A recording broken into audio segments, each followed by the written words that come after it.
وَإِذْ أَخَذْنَا مِيثَاقَكُمْ لَا تَسْفِكُونَ دِمَاءَكُمْ وَلَا تُخْرِجُونَ أَنفُسَكُمْ مِنْ دِيَارِكُمْ ثُمَّ أَقْرَرْتُمْ وَأَنْتُمْ تَشْهَدُونَ ثم أنتم هؤلاء تقتلون أنفسكم وتخرجون فريقا منكم من ديارهم تظاهرون عليهم بالإثم والعدوان وإن يأتوكم أسارى تفادوهم وهو محرم عليكم إخراجهم أفتؤمنون ببعض الكتاب وتكفرون ببعض فما جزاء من يفعل ذلك منكم إلا خزي في الحياة الدنيا ويوم القيامة يردون إلى أشد العذاب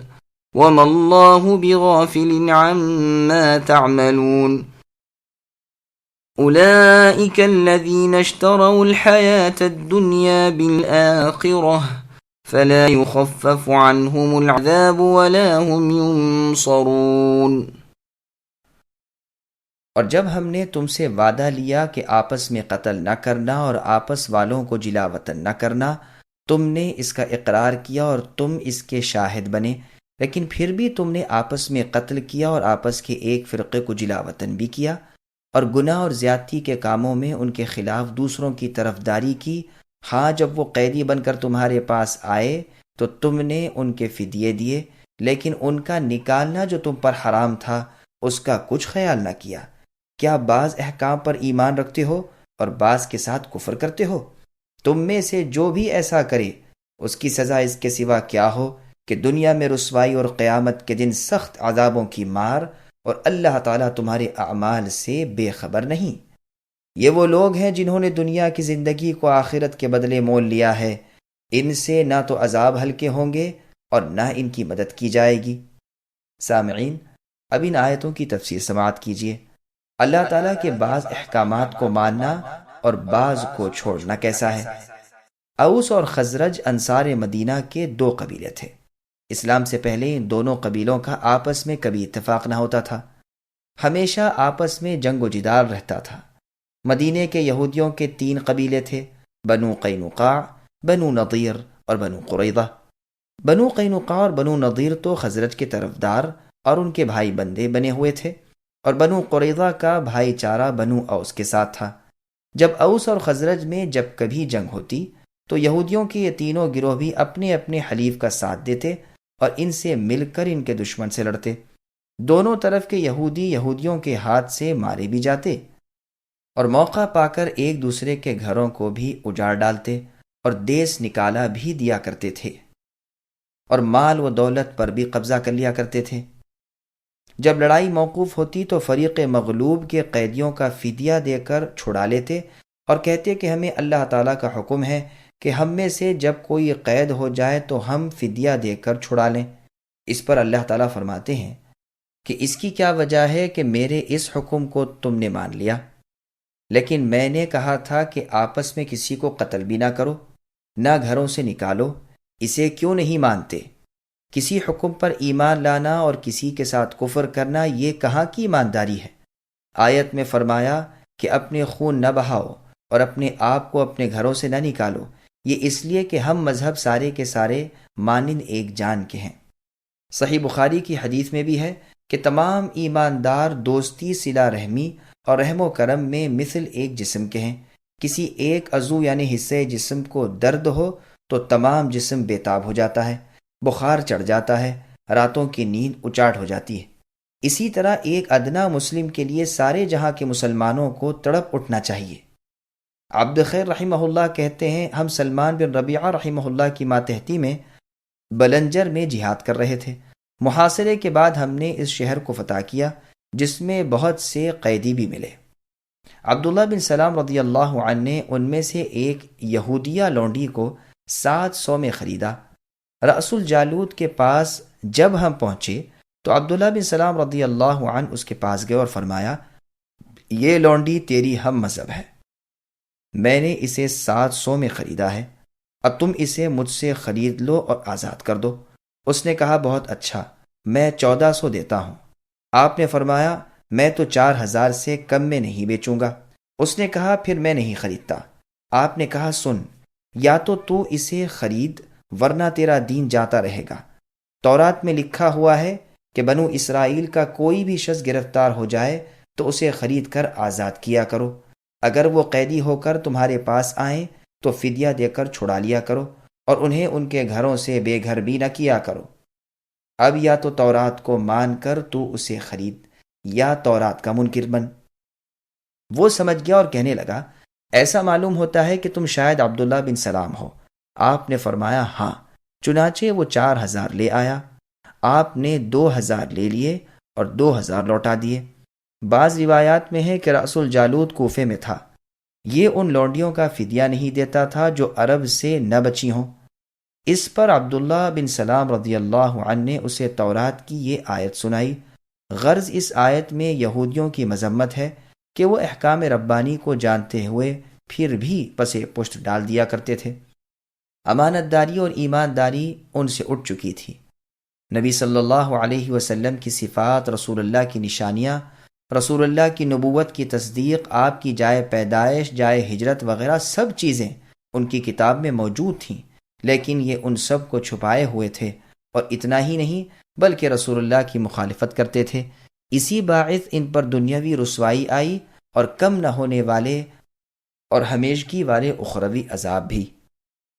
وَلَقَدْ آتَيْنَا مُوسَى الْكِتَابَ وَقَفَّيْنَا مِن بَعْدِهِ بِالرُّسُلِ وَآتَيْنَا عِيسَى ابْنَ مَرْيَمَ الْبَيِّنَاتِ وَأَيَّدْنَاهُ بِرُوحِ الْقُدُسِ أَفَكُلَّمَا جَاءَكُمْ رَسُولٌ بِمَا لَا تَهْوَى أَنفُسُكُمُ اسْتَكْبَرْتُمْ فَفَرِيقًا كَذَّبْتُمْ وَفَرِيقًا تَقْتُلُونَ۔ اور ہم نے موسیٰ علیہ السلام کو کتاب دی اور ان کے بعد اور رسول بھی بھیجے، اور ہم نے عیسیٰ ابن مریم علیہ السلام کو روشن دلیلیں دیں اور روح القدس سے ان کی تائید کرائی۔ لیکن جب کبھی تمہارے پاس رسول وہ چیز لائے جو تمہاری طبیعتوں کے خلاف تھی، تم نے جھٹ سے تکبر کیا، بعض کو تو جھٹلا دیا اور بعض کو قتل بھی کر ڈالا۔ سامعین اب اس آیت کی تفسیر سماعت کیجیے۔ انبیاء علیہ السلام کے ساتھ بنی اسرائیل کا سلوک۔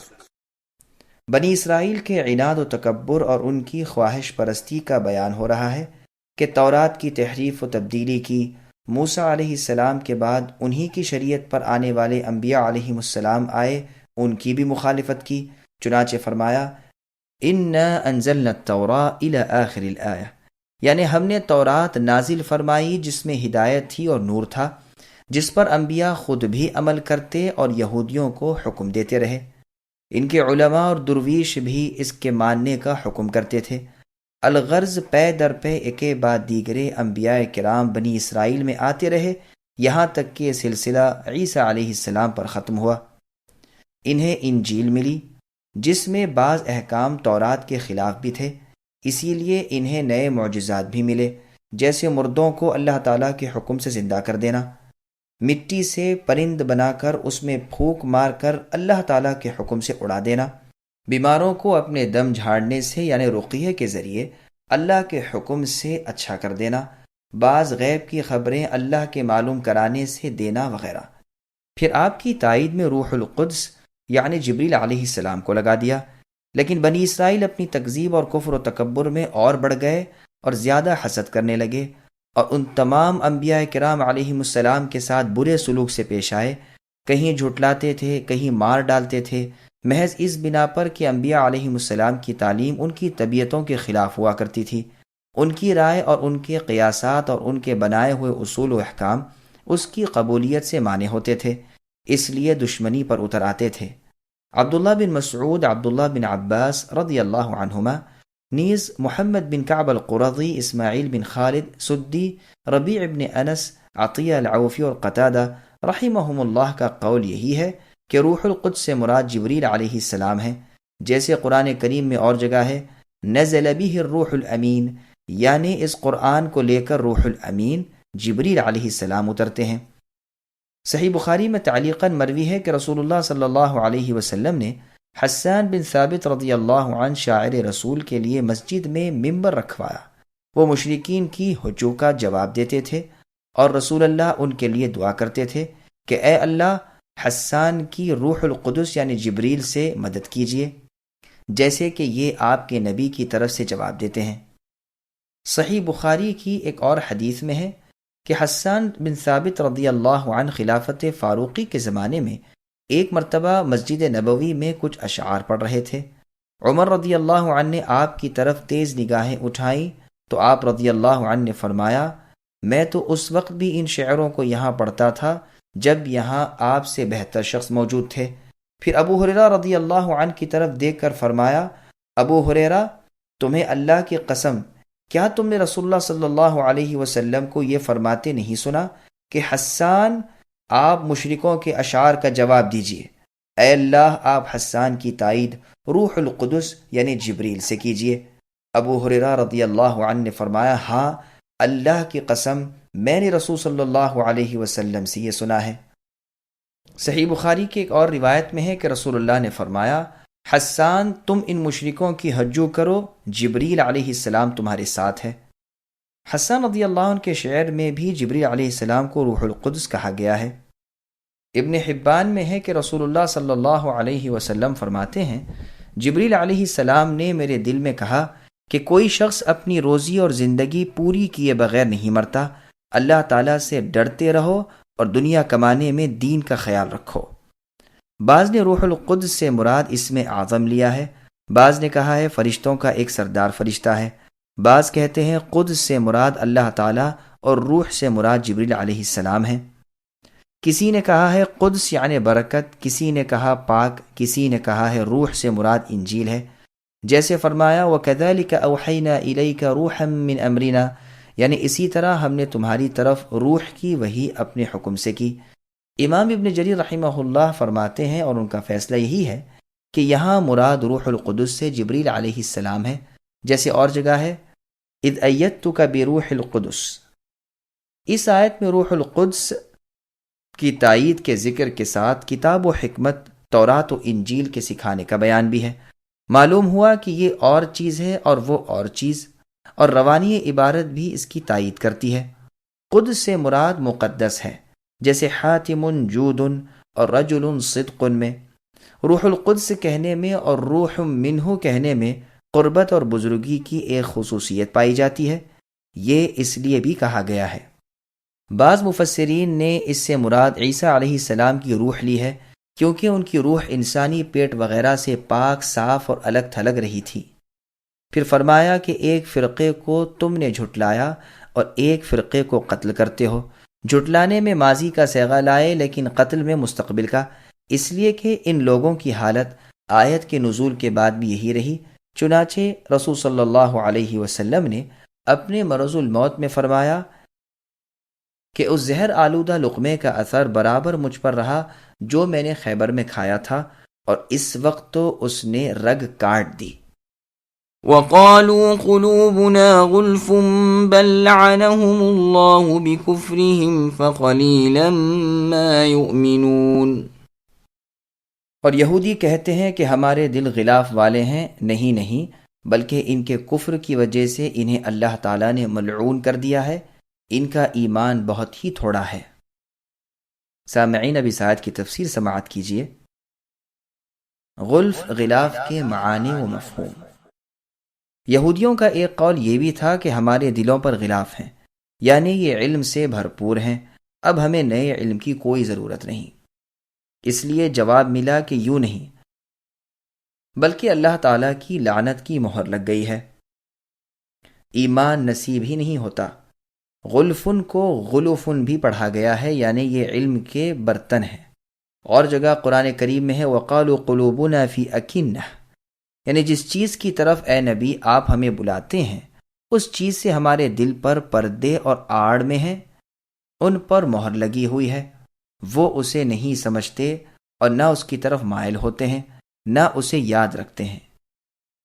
تھوڑا ایمان لانے کے ایک معنی تو یہ ہے کہ ان میں سے بہت کم لوگ ایماندار ہیں، اور دوسرے معنی یہ بھی ہیں کہ ان کا ایمان بہت کم ہے، یعنی قیامت، ثواب، عذاب وغیرہ کے قائل موسیٰ علیہ السلام پر ایمان رکھنے والے تورات کو کتاب اللہ مانتے ہیں، مگر اس پیغمبر آخر الزماں محمد صلی اللہ علیہ وسلم کو مان کر اپنا ایمان پورا نہیں کرتے، بلکہ رسول اللہ کے ساتھ کفر کر کے اس تھوڑے ایمان کو بھی غارت اور برباد کر دیتے ہیں۔ تیسرے معنی یہ ہے کہ یہ سرے سے بے ایمان ہے، کیونکہ عربی زبان میں ایسے موقع پر بالکل نہ ہونے کی صورت میں بھی ایسے الفاظ بولے جاتے ہیں، مثلا میں نے اس جیسا بہت ہی کم دیکھا، مطلب یہ ہے کہ دیکھا ہی نہیں۔ واللہ اعلم۔ ولما جاءهم كتاب من عند الله مصدق لما معهم وكانوا من قبل يستفتحون على الذين كفروا فلما جاءهم ما عرفوا كفروا به فلعنة الله على الكافرين۔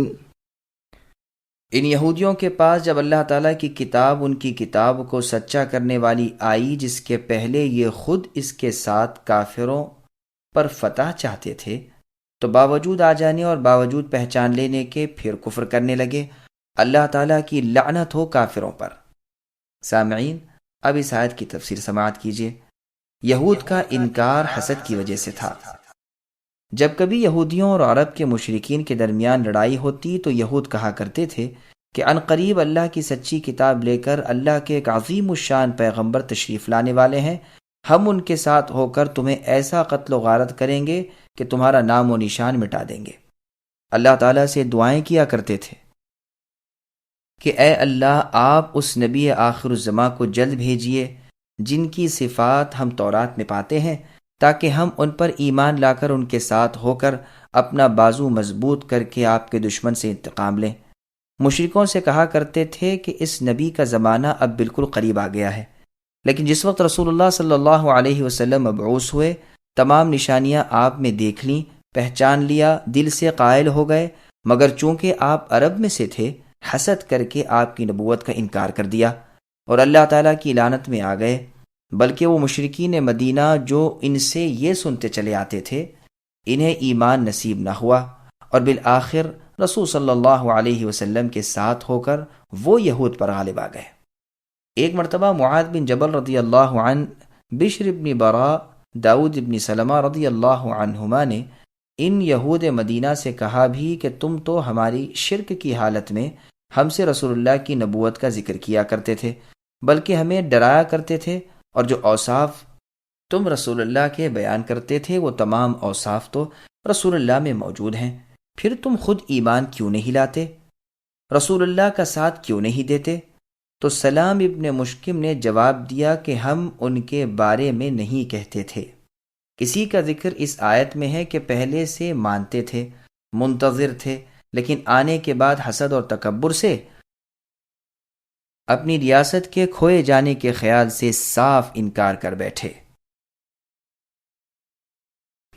بئس ما اشتروا به أنفسهم أن يكفروا بما أنزل الله بغيا أن ينزل الله من فضله على من يشاء من عباده فباءوا بغضب على غضب وللكافرين عذاب مهين۔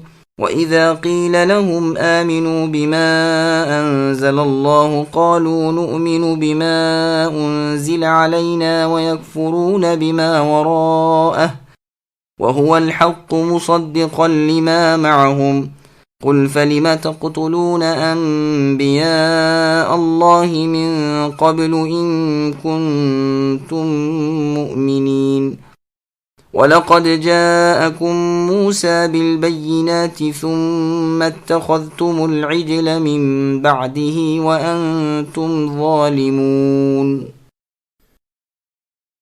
بہت بری ہے وہ چیز جس کے بدلے ان یہودیوں نے اپنے آپ کو بیچ ڈالا، وہ ان کا کفر کرنا ہے اللہ تعالیٰ کی طرف سے نازل شدہ چیز کے ساتھ، محض اس بات سے جل کر کہ اللہ نے اپنا فضل اپنے جس بندے پر چاہا نازل فرمایا۔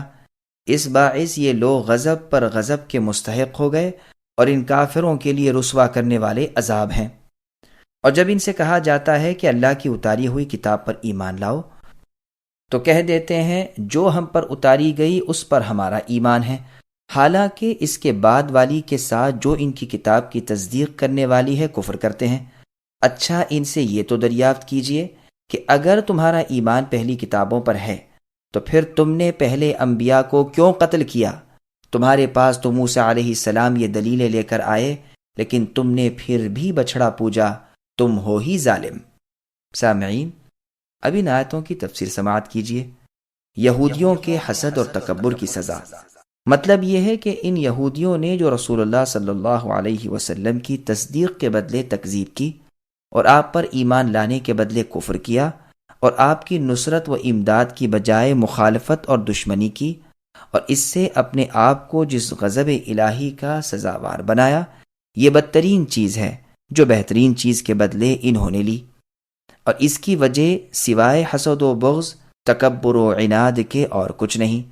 چونکہ رسول اللہ ان میں سے نہ تھے بلکہ آپ عرب میں سے تھے، اس لیے یہ یہودی منہ چڑھا کر بیٹھ گئے، حالانکہ اللہ تعالیٰ پر کوئی حاکم نہیں، وہ رسالت کے حقدار کو خوب جانتے ہیں، وہ اپنا فضل و کرم اپنے جس بندے کو چاہے عطا فرماتے ہیں۔ بس ایک تو تورات کے احکام کی پابندی نہ کرنے کی وجہ سے ان یہودیوں پر غضب تھا، اور اب دوسرا رسول صلی اللہ علیہ وسلم کے ساتھ کفر کرنے سے نازل ہوا۔ یوں سمجھ لیجئے کہ پہلا غضب عیسیٰ علیہ السلام کی پیغمبری نہ ماننے کا، اور دوسرا غضب محمد صلی اللہ علیہ وسلم کی پیغمبری نہ ماننے کا۔ یا پہلا غضب وہ جو بچھڑے کے پوجنے کی بابت تھا، دوسرا غضب رسول صلی اللہ علیہ وسلم کی مخالفت پر۔ چونکہ یہ حسد و بغض کی وجہ سے رسول اللہ کی نبوت سے انکاری ہوئے تھے، اور اس حسد و بغض کا اصلی باعث ان کا تکبر تھا، اس لیے انہیں ذلیل عذابوں میں مبتلا کیا تاکہ گناہ کا بدلہ پورا ہو جائے، جیسے اللہ کا فرمان ہے، ان الذین یستکبرون عن عبادتی سیدخلون جہنم داخرین، الآیات۔ یعنی میری عبادت سے جو بھی تکبر کرے گا وہ ذلیل ہو کر جہنم میں داخل ہوگا۔ سنن ترمذی میں ہے، رسول اللہ صلی اللہ علیہ وسلم فرماتے ہیں، متکبر لوگوں کا حشر قیامت کے دن انسانی صورت میں چوٹیوں کی طرح ہوگا، جنہیں تمام چیزیں رونتی ہوئی چلیں گی، اور جہنم کے بولس نامی قید خانے میں ڈال دیے جائیں گے، جہاں کی آگ دوسری تمام قسم کی آگ سے تیز ہوگی، اور جہنمیوں کا لہو پیپ وغیرہ انہیں پلایا جائے گا۔ خواہش کے بندے، نفس کے غلام۔ یعنی جب ان سے قرآن کریم پر اور نبی آخر الزماں محمد صلی اللہ علیہ وسلم پر ایمان لانے کو کہا جاتا ہے تو کہہ دیتے ہیں کہ ہمیں تورات انجیل پر ایمان رکھنا کافی ہے۔ اللہ تعالیٰ فرماتے ہیں کہ یہ اس میں بھی جھوٹے ہیں۔ قرآن تو ان کتابوں کی تصدیق کرنے والا ہے، اور خود ان کی کتابوں میں بھی رسول اللہ کی تصدیق موجود ہے، جیسے فرمایا، الذین آتیناہم الکتاب یعرفونہ کما یعرفون ابناءہم، یعنی اہل کتاب رسول اللہ کو اس طرح پہچانتے ہیں جس طرح کوئی اپنی اولاد کو پہچانتا ہو۔ پس رسول اللہ کے انکار سے تورات و انجیل پر بھی ان کا ایمان نہ رہا۔ اس حجت کو قائم کر کے اب دوسری طرح حجت قائم کی جاتی ہے کہ اچھا تورات و انجیل پر تو تمہارا ایمان ہے، پھر اگلے انبیاء جو ان کی تصدیق اور تابعداری کرتے ہوئے نئی شریعت اور نئی کتاب کے آئے بغیر تم نے انہیں کیوں قتل کیا؟ معلوم ہوا کہ تمہارا ایمان نہ تو اس کتاب پر ہے نہ اس کتاب پر، تم محض خواہش کے بندے، نفس کے غلام، اپنی رائے قیاس کے ماتحت ہو۔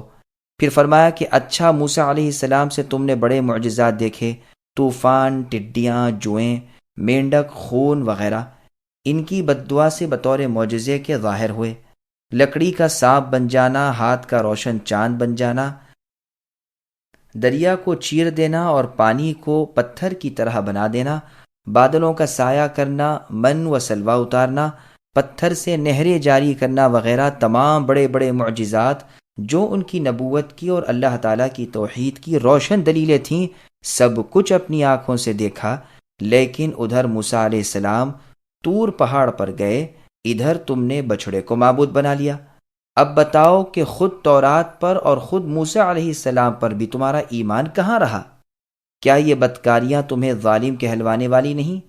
من بعدہ سے مراد موسیٰ علیہ السلام کے طور پہاڑ پر جانے کے بعد ہے، جیسے اور جگہ ہے، وَاتَّخَذَ قَوْمُ مُوسَىٰ، یعنی موسیٰ علیہ السلام کے طور پر جانے کے بعد آپ کی قوم نے بچھڑے کو معبود بنا لیا اور اپنی جانوں پر اس گوسالہ پرستی سے صریح ظلم کیا جس کا احساس بعد میں خود انہیں بھی ہوا، جیسے فرمایا وَلَمَّا سُقِطَ فِي أَيْدِيهِمْ إِلَى آخِرِهِ، یعنی جب انہیں ہوش آیا نادم ہوئے اور اپنی گمراہی کو محسوس کرنے لگے، اس وقت کہا کہ اے اللہ اگر آپ ہم پر رحم نہ کریں گے اور ہماری خطا نہ بخشیں گے تو ہم انتہائی نقصان اٹھانے والے ہو جائیں گے۔ یہود کا سب سے بڑا کفر۔ اللہ تبارک و تعالی بنی اسرائیل کی خطائیں، مخالفتیں، سرکشی اور حق سے روگردانی بیان فرما رہے ہیں کہ طور پہاڑ جب سروں پر دیکھا تو اقرار کیا، لیکن جب وہ ہٹ گیا تو پھر منکر ہو گئے۔ اس کی تفسیر پہلے بیان ہو چکی ہے۔ بچھڑے کی محبت ان کے دلوں میں رچ گئی۔ موسیٰ علیہ السلام نے اس بچھڑے کے ٹکڑے ٹکڑے کر کے جلا کر اس کی راکھ کو ہوا میں اڑا کر دریا میں ڈال دیا تھا، جس کے پانی کو بنی اسرائیل نے پی لیا اور اس کا اثر ان پر ظاہر ہوا۔ گو بچھڑا نیز تو نابود کر دیا گیا، لیکن ان کے دلوں کا تعلق اب بھی اس معبود باطل سے لگا رہا۔ اس آیت کا مطلب یہ ہے کہ تم اے یہودیوں ایمان کا دعویٰ کس طرح کرتے ہو؟ اپنے ایمان پر نظر نہیں ڈالتے؟ بار بار کی عہد شکنیاں، کئی مرتبہ کے کفر، کیا سب بھول گئے؟ موسیٰ علیہ السلام کے ساتھ تم نے کفر کیا، ان کے بعد کے پیغمبروں کے ساتھ تم نے سرکشی کی، یہاں تک کہ افضل الانبیاء خاتم المرسلین محمد صلی اللہ علیہ وسلم کی نبوت کو بھی نہ مانا، جو سب سے بڑا کفر ہے۔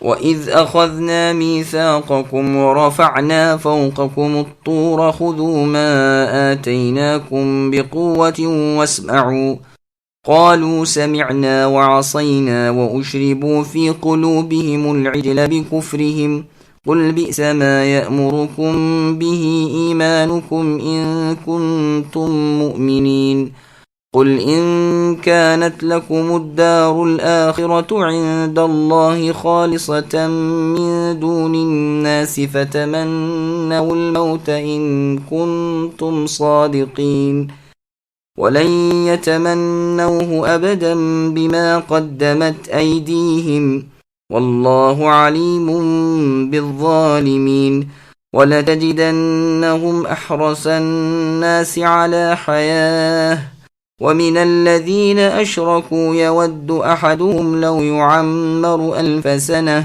وما هو بمزحزحه من العذاب أن يعمر والله بصير بما يعملون۔ اور اے یہودیو، جب ہم نے تم سے وعدہ لیا اور تم پر طور کو کھڑا کر دیا اور کہہ دیا کہ ہماری دی ہوئی چیز کو مضبوط تھامو اور سنو، تو انہوں نے کہا کہ ہم نے سنا اور نافرمانی کی، اور ان کے دلوں میں ان کے کفر کی وجہ سے بچھڑے کی محبت گویا پلا دی گئی۔ ان سے کہہ دو کہ تمہارا ایمان تمہیں برا حکم دے رہا ہے اگر تم ایماندار ہو۔ کہہ دو کہ اگر آخرت کا گھر صرف تمہارے ہی لیے ہے اور کسی کے لیے نہیں، تو آؤ اپنی سچائی کے ثبوت میں موت طلب کرو، لیکن اپنی کرتوتوں کو دیکھتے ہوئے کبھی بھی موت نہیں مانگیں گے۔ اللہ تعالیٰ ظالموں کو خوب جانتے ہیں۔ بلکہ اے نبی، آپ انہیں سب سے زیادہ دنیا کی زندگی کا حریص یعنی لالچی پائیں گے۔ یہ لالچ زندگی میں مشرکوں سے بھی زیادہ ہیں۔ ان میں سے تو ہر شخص 1000 سال کی عمر چاہتا ہے، گو یہ عمر دیا جانا بھی انہیں عذابوں سے نہیں چھڑا سکتا۔ اللہ تعالیٰ ان کے کاموں کو بخوبی دیکھ رہے ہیں۔ سامعین، اب آیتوں کی تفسیر سماعت کیجیے۔ یہود کو مباہلے کی دعوت۔ عبداللہ بن عباس رضی اللہ عنہما فرماتے ہیں کہ ان یہودیوں کو نبی صلی اللہ علیہ وسلم کی زبانی پیغام دیا گیا کہ اگر تم سچے ہو تو مقابلے میں آؤ اور ہم تم مل کر اللہ تعالیٰ سے دعا کریں کہ وہ ہم میں سے جھوٹے کو ہلاک کر دے، لیکن ساتھ ہی پیشن گوئی بھی کر دی کہ یہ لوگ ہرگز اس پر آمادہ نہیں ہوں گے۔ چنانچہ یہی ہوا کہ یہ لوگ مقابلے پر نہ آئے، اس لیے کہ وہ دل سے رسول اللہ کو اور آسمانی کتاب قرآن کریم کو سچا جانتے تھے۔ اگر یہ لوگ اس اعلان کے تحت مقابلے میں نکلتے تو سب کے سب ہلاک ہو جاتے، روئے زمین پر ایک یہودی بھی باقی نہ رہتا۔ مسند احمد کی ایک مرفوع حدیث میں بھی آیا ہے کہ اگر یہودی مقابلے پر آتے اور جھوٹے کے لیے موت طلب کرتے تو سب کے سب مر جاتے اور اپنی جگہ جہنم میں دیکھ لیتے۔ اسی طرح جو نصرانی رسول اللہ کے پاس آئے تھے وہ بھی اگر مباہلے کے لیے تیار ہوتے تو وہ نصرانی لوٹ کر اپنے اہل و عیال اور مال و دولت کا نام و نشان بھی نہ پاتے، یعنی ہلاک ہو جاتے۔ سورہ جمعہ میں بھی اسی طرح کی دعوت انہیں دی گئی ہے۔ آیت قل یا ایھا الذین ھادوا آخر تک پڑھیے۔ ان کا دعویٰ تھا کہ نحن ابناء اللہ و احباؤہ، یعنی ہم یہودی اللہ کی اولاد، یعنی اللہ کے نیک بندے اور اللہ کے پیارے ہیں۔ یہ کہا کرتے تھے لن يدخل الجنۃ الا من كان هودا او نصارى، یعنی جنت میں صرف یہودی اور نصرانی ہی جائیں گے۔ اس لیے انہیں کہا گیا کہ آؤ اس کا فیصلہ اس طرح کر لیں کہ دونوں فریق میدان میں نکل کر اللہ سے دعا کریں کہ اللہ تعالی ہم میں سے جھوٹے کو ہلاک کر ڈالے، لیکن چونکہ اس جماعت کو اپنے جھوٹ کا علم تھا، یہ اس کے لیے تیار نہ ہوئے اور ان کا کذب سب پر کھل گیا۔ اسی طرح جب نجران کے نصرانی رسول اللہ کے پاس آئے، بحث و مباحثہ ہو چکا تو ان سے بھی یہی کہا گیا کہ تعالوا ندعو ابناءنا وابناءکم الی آخرہ، یعنی آؤ ہم تم دونوں اپنی اپنی اولادوں اور بیویوں کو لے کر نکلیں اور اللہ تعالیٰ سے دعا کریں کہ وہ جھوٹوں پر اپنی لعنت نازل فرمائے۔ لیکن وہ آپس میں کہنے لگے کہ ہرگز اس نبی یعنی محمد صلی اللہ علیہ وسلم سے مباہلہ نہ کرو ورنہ فوراً برباد ہو جاؤ گے۔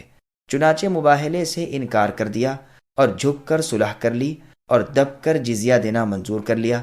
رسول اللہ صلی اللہ علیہ وسلم نے ابو عبیدہ بن جراح رضی اللہ عنہ کو ان کے ساتھ امین بنا کر بھیج دیا۔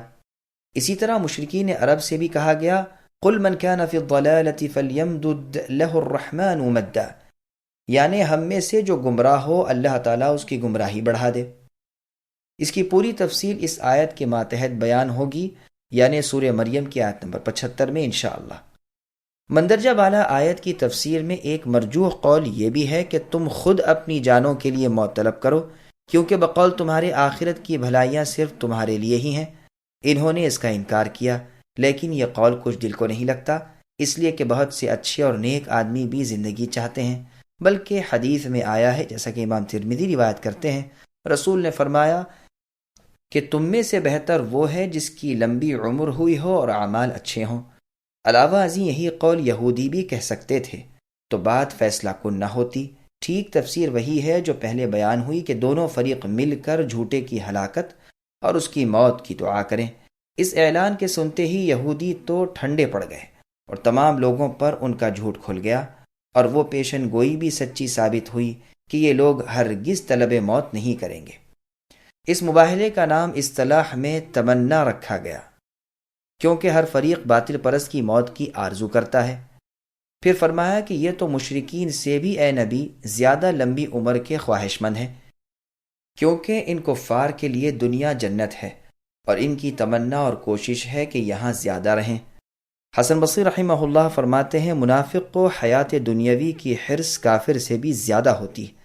یہودی تو 1,000 سال کی عمریں چاہتے ہیں، حالانکہ یہ لمبی عمر بھی انہیں عذابوں سے نجات نہیں دے سکتی، چونکہ کفار کو تو آخرت پر یقین ہی نہیں ہوتا، اور انہیں یعنی ان یہودیوں کو تھا۔ پھر ان کی سیاہ کاریاں بھی سامنے تھیں، اس لیے موت سے بہت زیادہ ڈرتے تھے۔ لیکن ابلیس کے برابر بھی عمر پالیں تو کیا ہوا، عذاب سے تو نہیں بچ سکتے۔ اللہ تعالیٰ ان کے اعمال سے بے خبر نہیں، تمام بندوں کے تمام اچھے برے اعمال کو وہ اللہ بخوبی جانتے ہیں، اور ویسا ہی بدلہ دیں گے جیسے ان کے اعمال ہوں گے۔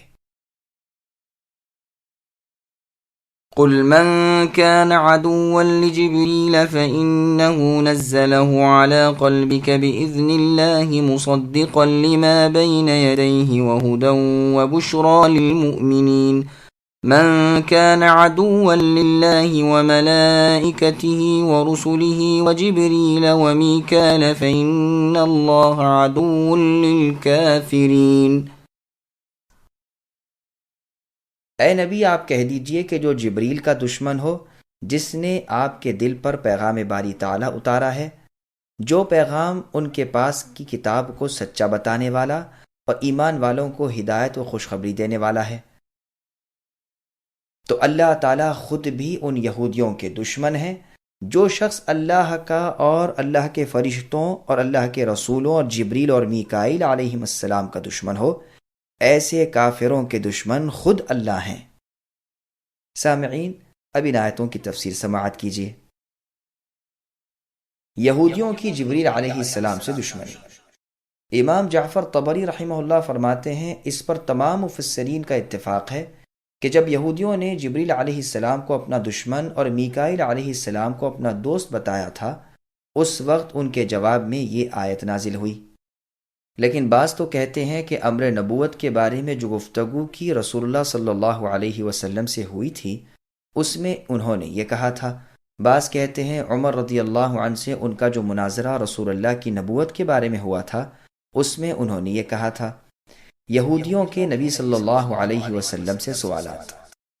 ابن عباس رضی اللہ عنہما فرماتے ہیں، یہودیوں کی ایک جماعت رسول مقبول صلی اللہ علیہ وسلم کے پاس آئی اور کہا کہ ہم رسول اللہ سے چند سوال کرتے ہیں جن کے صحیح جواب نبی کے سوا کوئی نہیں جانتا۔ اگر آپ سچے نبی ہیں تو ان کے جوابات دیجیے۔ آپ نے فرمایا، بہتر ہے جو چاہو پوچھو، مگر عہد کرو کہ اگر میں ٹھیک ٹھیک جواب دوں تو تم میری نبوت کا اقرار کرو گے اور میری فرما برداری میں لگ جاؤ گے۔ انہوں نے رسول اللہ سے وعدہ کیا اور عہد دیا۔ اس کے بعد رسول اللہ نے یعقوب علیہ السلام کی طرح اللہ کی شہادت کے ساتھ ان سے پختہ وعدہ لے کر انہیں سوال کرنے کی اجازت دی۔ انہوں نے کہا، پہلے تو یہ بتائیے کہ تورات نازل ہونے سے پہلے اسرائیل علیہ السلام نے اپنے نفس پر کس چیز کو حرام کیا تھا، یعنی یعقوب علیہ السلام نے۔ رسول اللہ نے فرمایا، سنو، جب یعقوب علیہ السلام عرق النساء کی بیماری میں سخت بیمار ہوئے تو نظر مانی کہ اگر اللہ مجھے اس مرض سے شفا دیں گے تو میں اپنی سب سے زیادہ مرغوب چیز کھانے کی اور سب سے زیادہ محبوب چیز پینے کی چھوڑ دوں گا۔ جب تندرست ہو گئے تو اونٹ کا گوشت کھانا اور اونٹنی کا دودھ پینا جو آپ علیہ السلام کے پسند خاطر تھے چھوڑ دیا۔ تمہیں اللہ کی قسم جس نے موسیٰ علیہ السلام پر تورات اتاری، بتاؤ یہ سچ ہے؟ ان سب نے قسم کھا کر کہا کہ ہاں اے اللہ کے رسول، سچ ہے۔ بجا ارشاد ہوا۔ یہودیوں نے کہا، اب ہمارا سوال یہ ہے کہ عورت اور مرد کے پانی کی کیا کیفیت ہے اور کیوں کبھی لڑکا پیدا ہوتا ہے اور کبھی لڑکی؟ رسول اللہ نے فرمایا، سنو، مرد کا پانی گاڑھا اور سفید ہوتا ہے اور عورت کا پانی پتلا اور زردی مائل ہوتا ہے۔ ان میں سے جو بھی غالب آ جائے اسی کے مطابق پیدائش ہوتی ہے اور شکل بھی اس کے مطابق ہوتی ہے۔ جب مرد کا پانی یعنی مادہ منویہ عورت کے پانی پر غالب آ جائے تو حکم ربانی سے اولاد نرینہ یعنی مرد بچہ پیدا ہوتا ہے، اور جب عورت کا پانی مادہ منویہ مرد کے پانی پر غالب آ جائے حکم ربانی سے اولاد لڑکی ہوتی ہے۔ تمہیں اللہ کی قسم جس کے سوا کوئی معبود برحق نہیں، سچ بتاؤ میرا جواب صحیح ہے؟ سب نے قسم کھا کر قبول کیا کہ بے شک آپ نے بجا ارشاد فرمایا۔ آپ نے ان دو باتوں پر اللہ کو گواہ کیا۔ انہوں نے کہا، اچھا اب یہ فرمائیے کہ تورات میں جس نبی امی کی خبر ہے اس نبی کی خاص نشانی کیا ہے اور اس کے پاس کون سا فرشتہ وحی لے کر آتا ہے؟ رسول اللہ نے فرمایا، اس کی خاص نشانی یہ ہے کہ اس کی آنکھیں جب سوئی ہوئی ہوں اس وقت میں اس کا دل جاگتا رہتا ہے۔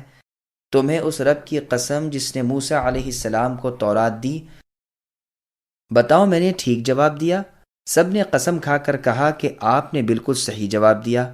اب ہمارے اس سوال کی دوسری شق کا جواب بھی عنایت فرما دیجئے، اس پر بحث کا خاتمہ ہے۔ رسول اللہ نے فرمایا، میرے ولی جبریل علیہ السلام ہیں، وہی میرے پاس وحی لاتے ہیں اور وہی تمام انبیاء کرام علیہم السلام کے پاس اللہ رب العزت کا پیغام لاتے رہے۔ سچ کہو اور قسم کھا کر کہو کہ میرا یہ جواب بھی درست ہے۔ انہوں نے قسم کھا کر کہا کہ جواب تو درست ہے، لیکن چونکہ جبرائیل علیہ السلام ہمارے دشمن ہیں، وہ سختی و خون ریزی وغیرہ لے کر آتے رہتے ہیں، اس لیے ہم ان کی نہیں مانیں گے نہ آپ کی مانیں گے۔ ہاں اگر آپ کے پاس میکائیل علیہ السلام وہی لے کر آتے جو رحمت، بارش، پیداوار وغیرہ لے کر آتے ہیں، جو ہمارے دوست ہیں، تو ہم آپ کی تابعداری اور تصدیق کرتے۔ اس پر یہ آیت نازل ہوئی۔ یہ روایت مسند احمد کی ہے۔ نیز مسند احمد ہی کی ایک اور روایت میں ہے کہ انہوں نے یہ بھی سوال کیا تھا کہ رعد کیا چیز ہے؟ رسول اللہ نے فرمایا، وہ ایک فرشتہ ہے جو بادلوں پر مقرر ہے، جو اللہ تعالیٰ کے حکم کے مطابق انہیں ادھر ادھر لے جاتا ہے انہوں نے کہا کہ یہ گرج کی آواز کیا ہے؟ رسول اللہ نے فرمایا یہ اسی فرشتے کی آواز ہے۔ عبداللہ بن سلام رضی اللہ عنہ کا اسلام لانا۔ صحیح بخاری کی ایک روایت میں ہے کہ جب رسول اللہ صلی اللہ علیہ وسلم مدینہ تشریف لائے، اس وقت عبداللہ بن سلام رضی اللہ عنہ اپنے باغ میں تھے اور یہودیت پر قائم تھے۔ انہوں نے جب یہ خبر سنی تو رسول اللہ صلی اللہ علیہ وسلم کے پاس حاضر ہوئے اور کہا کہ اے اللہ کے رسول، 3 باتیں پوچھتا ہوں جن کا جواب نبیوں کے سوا کسی کو معلوم نہیں۔ یہ فرمائیے کہ قیامت کی پہلی شرط یعنی علامت کیا ہے، اور جنتیوں کا پہلا کھانا کیا ہے، اور کون سی چیز بچے کو کبھی ماں کی طرف کھینچتی ہے اور کبھی باپ کی طرف یعنی شباہت۔ رسول اللہ نے فرمایا ان تینوں سوالوں کے جواب ابھی ابھی جبریل علیہ السلام نے مجھے بتائے ہیں، سنو۔ عبداللہ بن سلام رضی اللہ عنہ نے کہا وہ تو ہمارے دشمن ہیں۔ رسول اللہ نے یہ آیت تلاوت فرمائی، پھر فرمایا پہلی نشانی قیامت کی ایک آگ ہے جو لوگوں کے پیچھے لگے گی اور انہیں مشرق سے مغرب کی طرف اکٹھا کر دے گی۔ جنتیوں کی پہلی خوراک مچھلی کی کلیجی کی بطور ضیافت ہوگی۔ جب مرد کا پانی یعنی منی کا عورت کے پانی پر سبقت کر جاتا ہے تو لڑکا پیدا ہوتا ہے، اور جب عورت کا پانی مرد کے پانی پر سبقت لے جاتا ہے تو لڑکی پیدا ہوتی ہے۔ یہ جواب سنتے ہی عبداللہ بن سلام رضی اللہ عنہ مسلمان ہو گئے اور پکار اٹھے اشہد ان لا الہ الا اللہ وانک رسول اللہ۔ پھر کہنے لگے اللہ کے رسول، یہودی بڑے بے وقوف لوگ ہیں، اگر انہیں پہلے سے میرا اسلام لانا معلوم ہو جائے گا تو وہ مجھے برا کہنے لگیں گے۔ اے اللہ کے رسول پہلے انہیں ذرا قائل کر لیجئے۔ آپ کے پاس جب یہودی آئے تو آپ نے ان سے پوچھا کہ عبداللہ بن سلام تم میں کیسے شخص ہیں؟ کہا بڑے بزرگ اور باخبر آدمی ہیں، بڑے بزرگوں کی اولاد میں سے ہیں، وہ تو ہمارے سردار ہیں اور سرداروں کی اولاد میں سے ہیں۔ رسول اللہ نے فرمایا اچھا، اگر وہ مسلمان ہو جائیں پھر تو تمہیں اسلام کے قبول کرنے میں تأمل ہوگا۔ وہ کہنے لگے اعوذ باللہ اعوذ باللہ، وہ مسلمان ہی کیوں ہونے لگے؟ عبداللہ بن سلام رضی اللہ عنہ جو اب تک چھپے ہوئے تھے باہر آ گئے اور زور سے کلمہ پڑھنے لگے۔ پھر یہ یہودی شور مچانے لگے کہ یہ خود بھی برا ہے اور اس کے باپ دادا بھی برے تھے، یہ بڑا نیچے درجے کا آدمی ہے اور خاندانی کمینہ ہے۔ عبداللہ بن سلام رضی اللہ عنہ نے فرمایا اے اللہ کے رسول، اس چیز کا مجھے ڈر تھا۔ صحیح بخاری میں ہے، اکرمہ رحمہ اللہ فرماتے ہیں جبر میک اسراف کے معنی عبد یعنی بندے کے ہیں، اور ایل کے معنی اللہ کے ہیں، تو جبرائیل وغیرہ کے معنی عبداللہ ہوئے۔ بعض لوگوں نے اس کے خلاف معنی بھی کیے ہیں، وہ کہتے ہیں ایل کے معنی عبد کے ہیں اور ان سے پہلے کے الفاظ اللہ کے نام ہیں، جیسے عربی میں عبداللہ، عبد الرحمن، عبد المالک، عبد القدوس، عبد السلام، عبد الکافی، عبد الجلیل وغیرہ۔ لفظ عبد ہر جگہ باقی رہا اور اللہ کے نام بدلتے رہے، اسی طرح ایل ہر جگہ باقی رہا اور اللہ کے اسماء حسنہ بدلتے رہے ہیں۔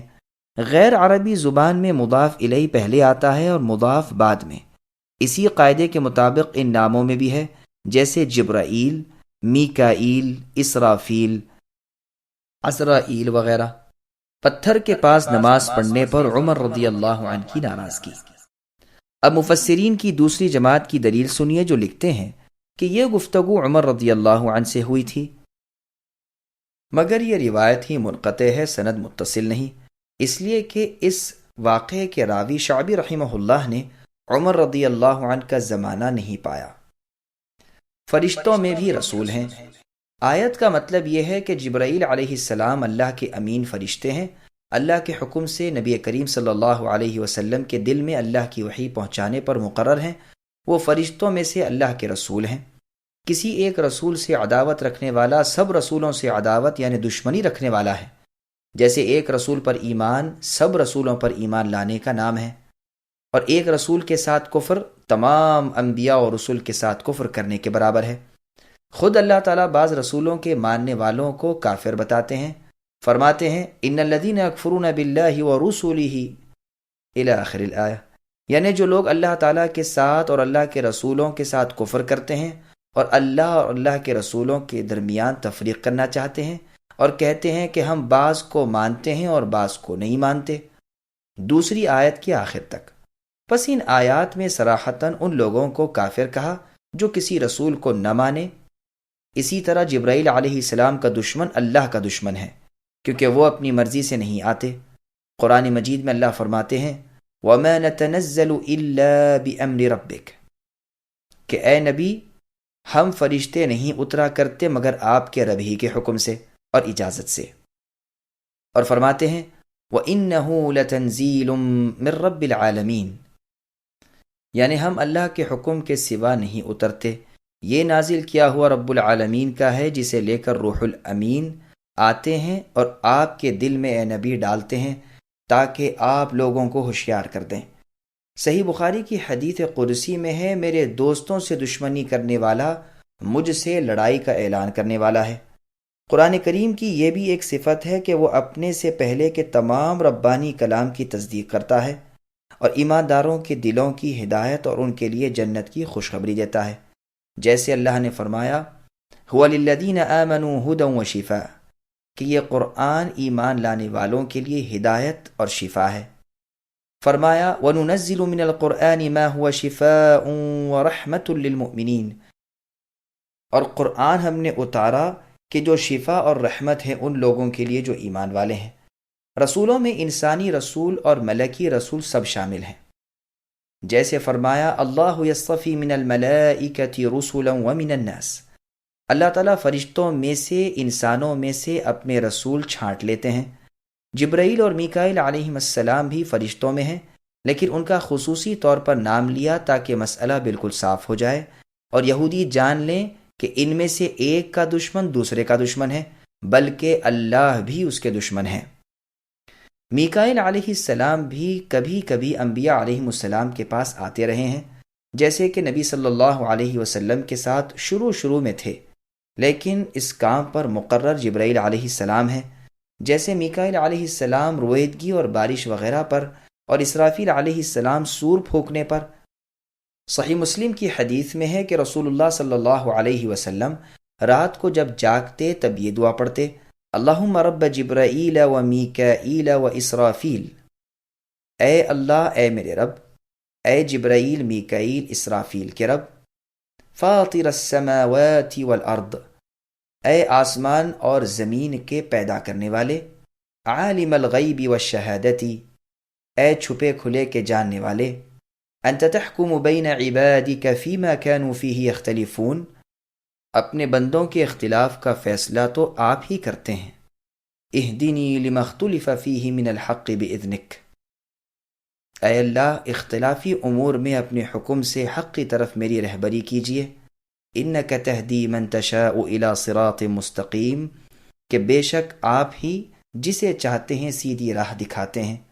لفظ جبرائیل وغیرہ کی تحقیق اور اس کے معنی پہلے بیان ہو چکے ہیں۔ عبدالعزیز ابن عمیر رحمہ اللہ فرماتے ہیں فرشتوں میں جبرائیل علیہ السلام کا نام خادم اللہ ہے۔ ابو سلیمان دارانی رحمہ اللہ یہ سن کر بہت ہی خوش ہوئے اور فرمانے لگے یہ ایک روایت میری روایات کے ایک دفتر سے مجھے زیادہ محبوب ہے۔ جبرائیل علیہ السلام اور میکائیل علیہ السلام کے الفاظ میں بہت سی لغات اور قرأتیں ہیں جن کی تفصیل لغت کی کتب میں موجود ہے، ہم انہیں یہاں بیان کر کے کتاب کا حجم بڑھانا نہیں چاہتے، کیونکہ کسی معنی کی سمجھ یا کسی حکم کا مفاد ان پر موقوف نہیں۔ اللہ تعالیٰ مدد کرے، ہمارا بھروسہ اور توکل اللہ ہی کی ذات پر ہے۔ آیت کے خاتمے میں یہ نہیں فرمایا کہ اللہ بھی ان لوگوں کے دشمن ہے، بلکہ فرمایا اللہ کافروں کے دشمن ہے۔ اس میں ایسے لوگوں کا حکم بھی معلوم ہو گیا، اسے عربی میں مضمر کی جگہ مظہر کہتے ہیں، اور کلام عرب میں اکثر اس کی مثالیں شعروں میں بھی پائی جاتی ہیں۔ گویا یوں کہا جاتا ہے کہ جس نے اللہ کے دوست سے دشمنی کی اس نے اللہ سے دشمنی کی، اور جو اللہ کا دشمن اللہ بھی اس کے دشمن، اور جس کے دشمن خود اللہ ہو جائیں اس کے کفر و بربادی میں کیا شبہ رہ گیا۔ صحیح بخاری کی حدیث پہلے گزر چکی کہ اللہ تعالیٰ فرماتے ہیں میرے دوستوں سے دشمنی رکھنے والے کو میں اعلان جنگ دیتا ہوں، اور ابن ماجہ کی حدیث میں ہے جس کا دشمن میں ہو جاؤں وہ برباد ہو کر ہی رہتا ہے۔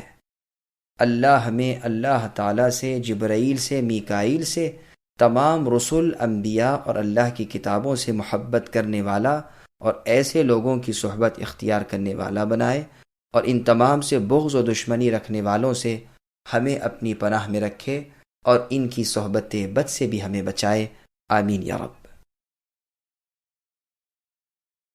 وَلَقَدْ أَنزَلْنَا إِلَيْكَ آيَاتٍ بَيِّنَاتٍ وَمَا يَكْفُرُ بِهَا إِلَّا الْفَاسِقُونَ أَوَكُلَّمَا عَاهَدُوا عَهْدًا نَبَذَهُ فَرِيقٌ مِّنْهُمْ بَلْ أَكْثَرُهُمْ لَا يُؤْمِنُونَ وَلَمَّا جَاءَهُمْ رَسُولٌ مِّنْ عِندِ اللَّهِ مُصَدِّقٌ لِّمَا مَعَهُمْ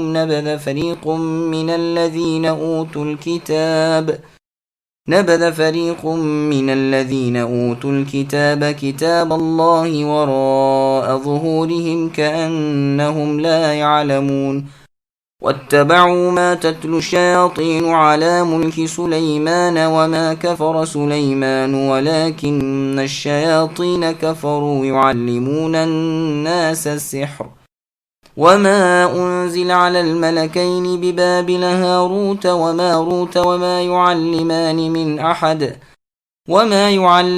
من أحد حتى يقولا إنما نحن فتنة فلا تكفر فيتعلمون منهما ما يفرقون به بين المرء وزوجه وما هم بضارين به من أحد إلا بإذن الله ويتعلمون ما يضرهم ولا ينفعهم وَلَقَدْ عَلِمُوا لَمَنِ اشْتَرَاهُ مَا لَهُ فِي الْآخِرَةِ مِنْ خَلَاقٍ وَلَبِئْسَ مَا شَرَوْا بِهِ أَنفُسَهُمْ لَوْ كَانُوا يَعْلَمُونَ وَلَوْ أَنَّهُمْ آمَنُوا وَاتَّقَوْا لَمَثُوبَةٌ مِّنْ عِندِ اللَّهِ خَيْرٌ لَوْ كَانُوا يَعْلَمُونَ۔ اور یقیناً ہم نے آپ کی طرف اے نبی روشن دلیلیں اتاری ہیں جن کا انکار سوائے بدکاروں کے کوئی نہیں کرتا۔ یہ لوگ جب کبھی کوئی عہد کرتے ہیں تو ان کی ایک نہ ایک جماعت اسے توڑ دیتی ہے، بلکہ ان میں سے اکثر ایمان سے خالی ہیں۔ جب کبھی ان کے پاس اللہ کا کوئی رسول ان کی کتاب کی تصدیق کرنے والا آیا، ان اہل کتاب کے ایک فرقے نے اللہ کی کتاب کو اس طرح پیٹھ پیچھے ڈال دیا گویا جانتے ہی نہ تھے، اور اس چیز کے پیچھے لگ گئے جسے شیاطین سلیمان علیہ السلام کی حکومت میں پڑھتے تھے۔ سلیمان علیہ السلام نے تو کفر نہ کیا تھا بلکہ یہ کفر شیطانوں کا تھا۔ وہ لوگوں کو جادو سکھایا کرتے تھے، اور بابل میں ہاروت اور ماروت دو فرشتوں پر جو اتارا گیا تھا، وہ دونوں بھی کسی شخص کو اس وقت تک نہیں سکھاتے تھے جب تک یہ نہ کہہ دیں کہ ہم تو ایک آزمائش ہیں، تو کفر نہ کر۔ پھر لوگ ان سے وہ سیکھتے جس سے مرد و عورت میں جدائی ڈال دیں، اور دراصل وہ بغیر اللہ تعالیٰ کی مرضی کے کسی کو کوئی نقصان نہیں پہنچا سکتے۔ یہ لوگ وہ سیکھتے ہیں جو انہیں نقصان پہنچائے اور نفع نہ پہنچا سکے، اور وہ بالیقین جانتے ہیں کہ اس کے لینے والے کا آخرت میں کوئی حصہ نہیں، اور وہ بدترین چیز ہے جس کے بدلے وہ اپنے آپ کو فروخت کر رہے ہیں۔ کاش کہ یہ جانتے ہوتے، اور اگر یہ لوگ ایماندار متقی بن جاتے تو اللہ تعالیٰ کی طرف سے بہترین ثواب انہیں ملتا اگر یہ جانتے ہوتے۔ سامعین، اب ان آیات کی تفسیر سماعت کیجیے۔ یعنی اے محمد صلی اللہ علیہ وسلم، ہم نے ایسی نشانیاں جو آپ کی نبوت کی صریح دلیل بن سکیں نازل فرما دی ہیں۔ یہودیوں کی مخصوص معلومات کا ذخیرہ، ان کی کتاب کی پوشیدہ باتیں، ان کی تحریف و تبدیل، احکام وغیرہ سب ہم نے اپنی معجز نما کتاب قرآن کریم میں بیان فرما دیے ہیں، جنہیں سن کر ہر زندہ ضمیر آپ کی نبوت کی تصدیق کی طرف مجبور ہو جاتا ہے۔ ہاں، یہ اور بات ہے کہ یہودیوں کو ان کا حسد و بغض روک دے، ورنہ ہر شخص جان سکتا ہے کہ ایک امی شخص سے ایسا پاکیزہ خوبیوں والا اور حکمتوں والا کلام بن نہیں سکتا۔ ابن عباس رضی اللہ عنہما فرماتے ہیں کہ ابن سور یا قطوینی نے رسول اللہ صلی اللہ علیہ وسلم سے کہا تھا کہ آپ کوئی ایسی چیز نہیں لائے جسے ہم پہچان لیں، نہ آپ کے پاس کوئی روشن دلائل ہیں۔ اس پر یہ آیت نازل ہوئی کیونکہ یہودیوں نے اس بات سے انکار کر دیا تھا کہ ہم سے پیغمبر آخر الزماں محمد صلی اللہ علیہ وسلم کی بابت کوئی عہد لیا گیا ہو۔ اس پر اللہ تعالیٰ فرماتے ہیں کہ یہ تو ان کی عادت ہی ہے کہ عہد کیا اور توڑا، بلکہ ان کی اکثریت تو ایمان سے بالکل خالی ہے۔ نبذہ کے معنی پھینک دینا ہے، چونکہ ان یہودیوں نے کتاب اللہ کو، عہد باری تعالیٰ کو اس طرح چھوڑ رکھا تھا گویا پھینک دیا تھا، اس لیے ان کی مذمت میں یہی لفظ لایا گیا۔ دوسری جگہ صاف بیان ہے کہ ان کی کتابوں میں رسول اللہ صلی اللہ علیہ وسلم کا ذکر موجود تھا۔ فرمایا یجدونہ مکتوبا عندہم فی التوراۃ والانجیل، یعنی یہ لوگ تورات انجیل میں رسول اللہ کا ذکر موجود پاتے ہیں۔ یہاں بھی فرمایا ہے کہ جب ان کی کتاب کی تصدیق کرنے والا ہمارا پیغمبر ان کے پاس آیا تو ان کے ایک فریق نے اللہ کی کتاب سے بے پرواہی کر کے اس طرح اسے چھوڑ دیا گویا کوئی علم ہی نہیں، بلکہ جادو کے پیچھے پڑ گئے اور خود رسول اللہ پر جادو کیا، جس کی اطلاع رسول اللہ کو اللہ تعالیٰ نے دی اور اس کا اثر زائل ہوا اور رسول اللہ کو شفا ملی۔ تورات سے تو رسول اللہ کا مقابلہ کر نہیں سکتے تھے، اس لیے کہ وہ تو اس کی تصدیق کرنے والی تھی، تو اسے چھوڑ کر دوسری کتابیں لے لیں، ان کے پیچھے لگ گئے اور اللہ کی کتاب کو اس طرح چھوڑ دیا کہ گویا کبھی جانتے ہی نہ تھے۔ نفسانی خواہشات تو سامنے رکھ لیں اور کتاب اللہ کو پیٹھ پیچھے ڈال دیا۔ یہ بھی کہا گیا ہے کہ راگ، باجے، کھیل تماشے اور اللہ کے ذکر سے روکنے والی ہر چیز ما تتلو الشیاطین میں داخل ہے۔ یہود کا سلیمان علیہ السلام کو جادوگر کہنا جھوٹ ہے۔ ابن عباس رضی اللہ عنہما فرماتے ہیں کہ سلیمان علیہ السلام کے پاس ایک انگوٹھی تھی، جب آپ پاخانے کے لیے جاتے تو اپنی بیوی جرادہ کو وہ دے جاتے۔ جب سلیمان علیہ السلام کی آزمائش کا وقت آیا تو اس وقت ایک شیطان جن آپ کی صورت میں آپ کی بیوی کے پاس آیا اور انگوٹھی طلب کی، جو انہوں نے دے دی۔ اس نے پہن لی اور تخت سلیمانی پر بیٹھ گیا۔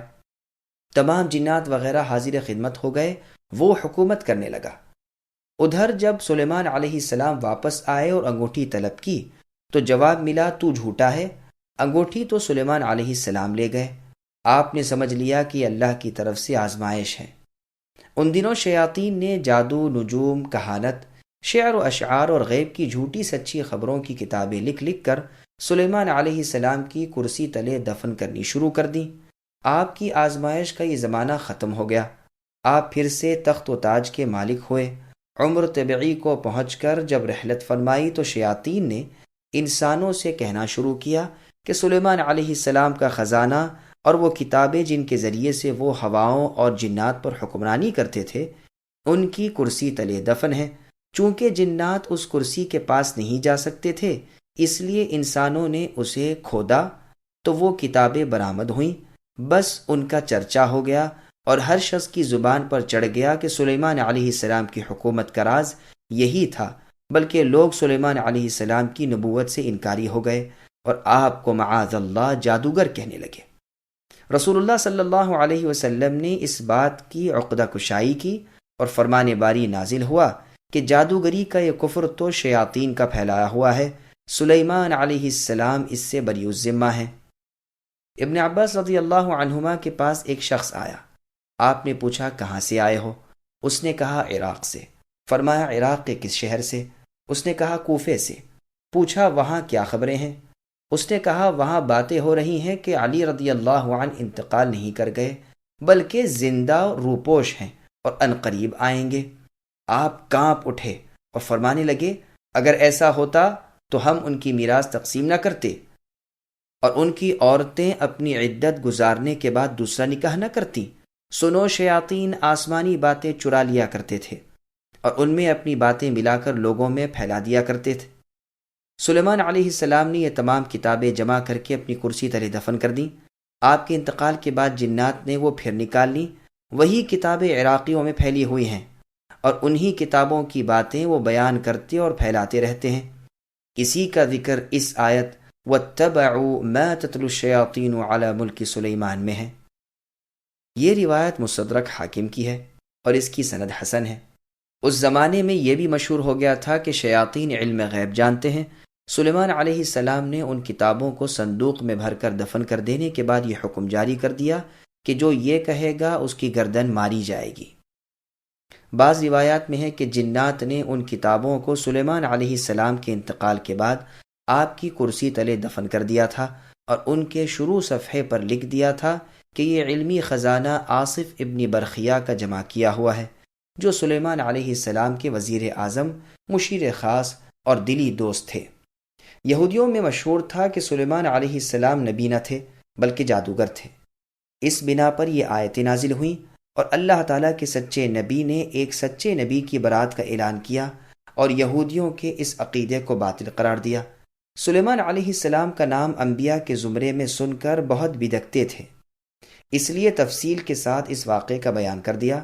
ایک وجہ یہ بھی ہوئی کہ سلیمان علیہ السلام نے تمام موذی جانوروں سے عہد لیا تھا، جب انہیں وہ عہد یاد کرایا جاتا تھا تو وہ ستاتے نہ تھے۔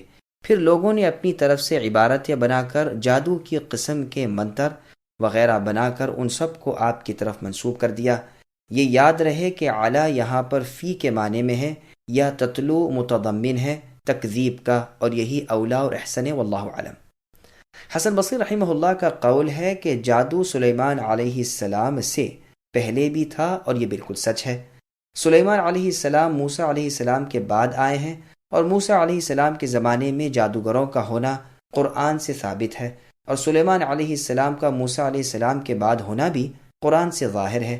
داؤد اور جالوت کے قصے میں ہے من بعد موسیٰ، بلکہ ابراہیم علیہ السلام سے بھی پہلے صالح علیہ السلام کو ان کی قوم نے کہا تھا انما انت من المسحرین، یعنی اے صالح تم جادو کیے گئے لوگوں میں سے ہو۔ پھر آگے اللہ فرماتے ہیں وما انزل، بعض تو کہتے ہیں یہاں پر ما نافیہ ہے یعنی انکار کے معنی میں ہے، اور اس کا عطف ما کفر سلیمان پر ہے۔ یہودیوں کا دوسرا اعتقاد کہ جادو فرشتوں پر نازل ہوا ہے، اس آیت میں اس کی تردید ہے۔ ہاروت ماروت لفظ شیاطین کا بدل ہے، تثنیہ پر بھی جمع کا اطلاق ہوتا ہے، جیسے فَإِن كَانَ لَهُ إِخْوَةٌ میں، یا اس لیے جمع کیا گیا کہ ان کے ماننے والوں کو بھی شامل کر لیا گیا ہے، اور ان کا نام ان کی زیادہ سرکشی کی وجہ سے واضح کر دیا گیا ہے۔ قرطبی تو کہتے ہیں کہ اس آیت کا یہی ٹھیک مطلب ہے، اس کے سوا کسی اور مفتی کی طرف التفات بھی نہ کرنا چاہیے۔ ابن عباس رضی اللہ عنہما فرماتے ہیں جادو اللہ کا نازل کیا ہوا نہیں۔ ربیع ابن انس رحمہ اللہ فرماتے ہیں ان پر کوئی جادو نہیں اترا۔ اس بنا پر آیت کا ترجمہ اس طرح پر ہوگا کہ ان یہودیوں نے اس چیز کی تابعداری کی جو سلیمان علیہ السلام کے زمانے میں شیطان پڑھا کرتے تھے۔ سلیمان علیہ السلام نے کفر نہیں کیا، نہ اللہ تعالیٰ نے جادو کو ان دو فرشتوں پر اتارا ہے، جیسے اے یہودیوں تمہارا خیال جبریل و میکائیل علیہ السلام کی طرف ہے، بلکہ یہ کفر شیطانوں کا ہے جو بابل میں لوگوں کو جادو سکھایا کرتے تھے، اور ان کے سردار دو آدمی تھے جن کا نام ہاروت و ماروت تھا۔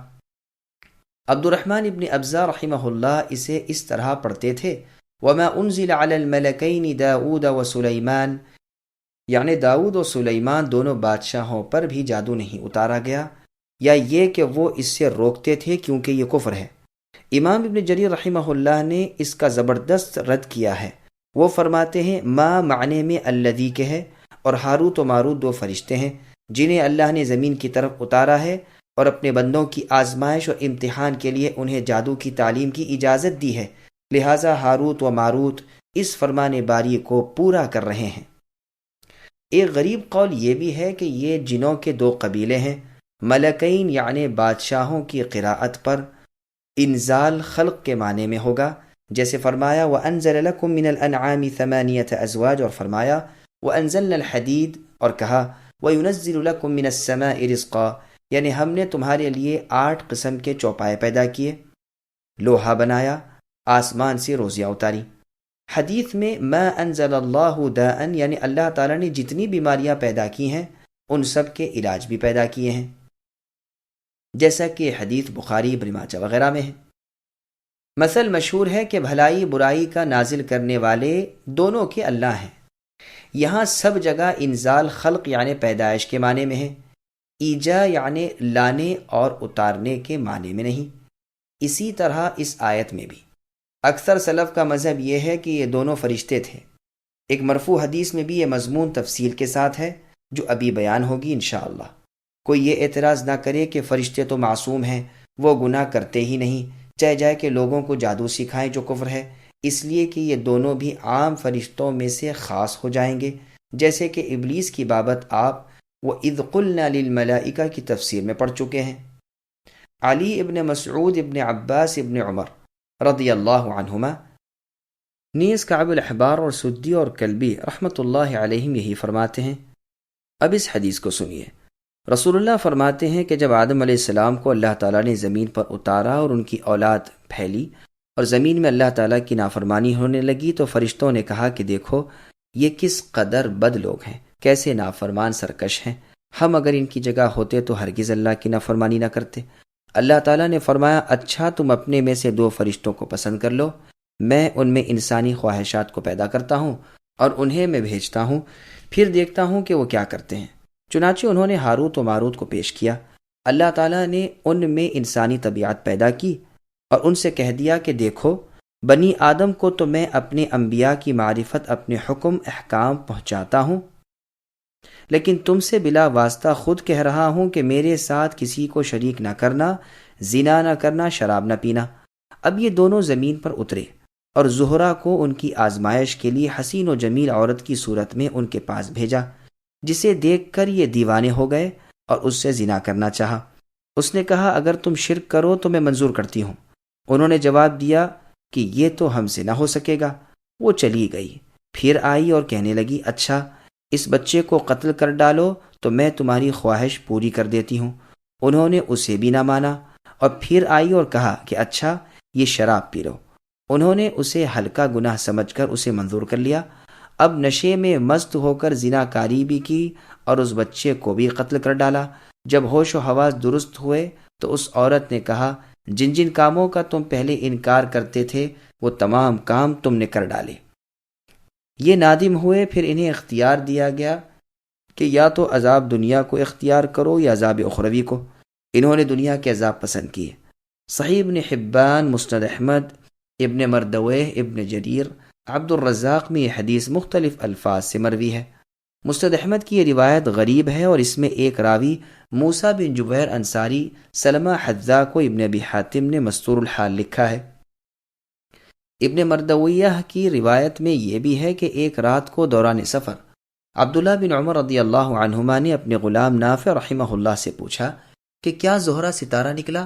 انہوں نے کہا نہیں۔ 2-3 مرتبہ کے سوال کے بعد کہا اب زہرہ طلوع ہوا تو فرمانے لگے اسے نہ خوشی ہو نہ بھلائی ملے۔ نافع رحمہ اللہ نے کہا ایک ستارہ جو حکم اللہ سے طلوع و غروب ہوتا ہے آپ اسے برا کہتے ہیں؟ فرمایا سن میں وہی کہتا ہوں جو میں نے رسول اللہ صلی اللہ علیہ وسلم سے سنا ہے۔ پھر اس کے بعد مندرجہ بالا حدیث با اختلاف الفاظ سنائی، لیکن یہ بھی غریب ہے۔ کعب الاحبار رحمہ اللہ والی روایت مرفوع سے زیادہ صحیح موقوف ہے اور ممکن ہے کہ وہ اسرائیلی روایت ہو، واللہ اعلم۔ صحابہ اور تابعین سے بھی اس قسم کی روایات بہت کچھ منقول ہے۔ بعض میں ہے کہ زہرہ ایک عورت تھی، اس نے ان فرشتوں سے یہ شرط کی تھی کہ تم مجھے وہ دعا سکھا دو جسے پڑھ کر تم آسمان پر چڑھ جاتے ہو۔ انہوں نے سکھا دی، یہ پڑھ کر چڑھ گئی اور وہاں تارے کی شکل میں بنا دی گئی۔ بعض مرفوع روایات میں بھی یہی ہے لیکن وہ منکر اور غیر صحیح ہیں۔ ایک اور روایت میں ہے کہ اس واقعے سے پہلے تو فرشتے صرف ایمان والوں کو بخشش کی دعا مانگتے تھے، لیکن اس کے بعد تمام اہل زمین کے لیے دعا شروع کر دی۔ بعض روایات میں ہے کہ جب ان دونوں فرشتوں سے یہ نافرمانیاں سرزد ہوئیں تب اور فرشتوں نے اقرار کر لیا کہ بنی آدم جو اللہ تعالیٰ سے دور ہیں اور بن دیکھے ایمان لاتے ہیں، ان سے خطاؤں کا سرزد ہو جانا کوئی ایسی انوکھی چیز نہیں۔ ان دونوں فرشتوں سے کہا گیا کہ اب یا تو دنیا کا عذاب پسند کر لو یا آخرت کے عذابوں کے لیے تیار ہو جاؤ۔ دونوں نے آپس میں مشورہ کر کے دنیا کے عذاب کو اختیار کیا کیونکہ یہ فنا ہو جانے والا ہے اور آخرت کے عذاب دائمی ہے، چنانچہ انہیں بابل میں عذاب ہو رہا ہے۔ ایک روایت میں ہے کہ انہیں اللہ تعالیٰ نے جو احکام دیے تھے ان میں قتل اور مال حرام سے ممانعت بھی تھی اور یہ حکم بھی تھا کہ فیصلہ انصاف کے ساتھ کریں۔ یہ بھی وارد ہوا ہے کہ یہ 3 فرشتے تھے، لیکن ایک نے آزمائش سے انکار کر دیا اور واپس چلا گیا، پھر 2 کی آزمائش ہوئی۔ ابن عباس رضی اللہ عنہما فرماتے ہیں یہ واقعہ سلیمان علیہ السلام کے زمانے کا ہے۔ یہاں بابل سے مراد بابل دنیاوند ہے۔ اس عورت کا نام عربی میں زہرہ تھا اور نبطی زبان میں اس کا نام بیدخت تھا اور فارسی میں ناہید تھا۔ یہ عورت اپنے خاوند کے خلاف ایک مقدمہ لائی تھی۔ جب انہوں نے اس سے برائی کا ارادہ کیا تو اس نے کہا پہلے مجھے میرے خاوند کے خلاف فیصلہ کر دو تو پھر میں تیار ہوں۔ انہوں نے ایسا ہی کیا۔ پھر اس نے کہا مجھے یہ بھی بتا دو کہ تم کیا پڑھ کر آسمان پر چڑھ جاتے ہو اور کیا پڑھ کر اترتے ہو؟ انہوں نے یہ بھی بتا دیا۔ چنانچہ وہ اسے پڑھ کر آسمان پر چڑھ گئی، لیکن اترنے کا وظیفہ بھول گئی اور وہیں ستارے کی صورت میں مسخ کر دی گئی۔ عبداللہ بن عمر رضی اللہ عنہما جب کبھی ستارے کو دیکھتے تو لعنت بھیجا کرتے تھے۔ اب ان فرشتوں نے جب چڑھنا چاہا تو نہ پڑھ سکے، سمجھ گئے کہ اب ہم ہلاک ہوئے۔ مجاہد رحمہ اللہ فرماتے ہیں پہلے پہل چند دنوں تک تو یہ فرشتے ثابت قدم رہے، صبح سے شام تک عدل کے ساتھ فیصلے کرتے رہتے، شام کو آسمان پر چڑھ جاتے، پھر زہرہ کو دیکھ کر اپنے نفس پر قابو نہ رکھ سکے۔ زہرہ ستارے کو ایک خوبصورت عورت کی شکل میں بھیجا گیا تھا۔ الغرض ہاروت و ماروت کا یہ قصہ تابعین میں سے بھی اکثر لوگوں نے بیان کیا ہے، جیسے مجاہد، سدی، حسن بصری، قتادہ، ابو العالیہ زہری، ربیع ابن انس، مقاتل ابن حیان وغیرہم رحمۃ اللہ علیہم، اور متقدمین اور متأخرین مفسرین نے بھی اپنی اپنی تفاسیر میں اسے نقل کیا ہے، لیکن اس کا زیادہ تر دار و مدار بنی اسرائیل کی کتابوں پر ہے۔ کوئی صحیح مرفوع متصل حدیث اس باب میں رسول اللہ صلی اللہ علیہ وسلم سے ثابت نہیں، اور نہ قرآن کریم میں اس قدر بسط اور تفصیل سے ہے۔ پس ہمارا ایمان ہے کہ جس قدر قرآن میں ہے صحیح اور درست ہے، اور حقیقت حال کا علم اللہ تعالیٰ کو ہی ہے۔ قرآن کریم کے ظاہری الفاظ، مسند احمد، ابن حبان، بیہقی وغیرہ کی مرفوع حدیث، علی ابن عباس، ابن مسعود وغیرہ کی موقوف روایات، تابعین وغیرہ کی تفاسیر وغیرہ مل ملا کر اس واقعے کی بہت کچھ تقویت ہو جاتی ہے۔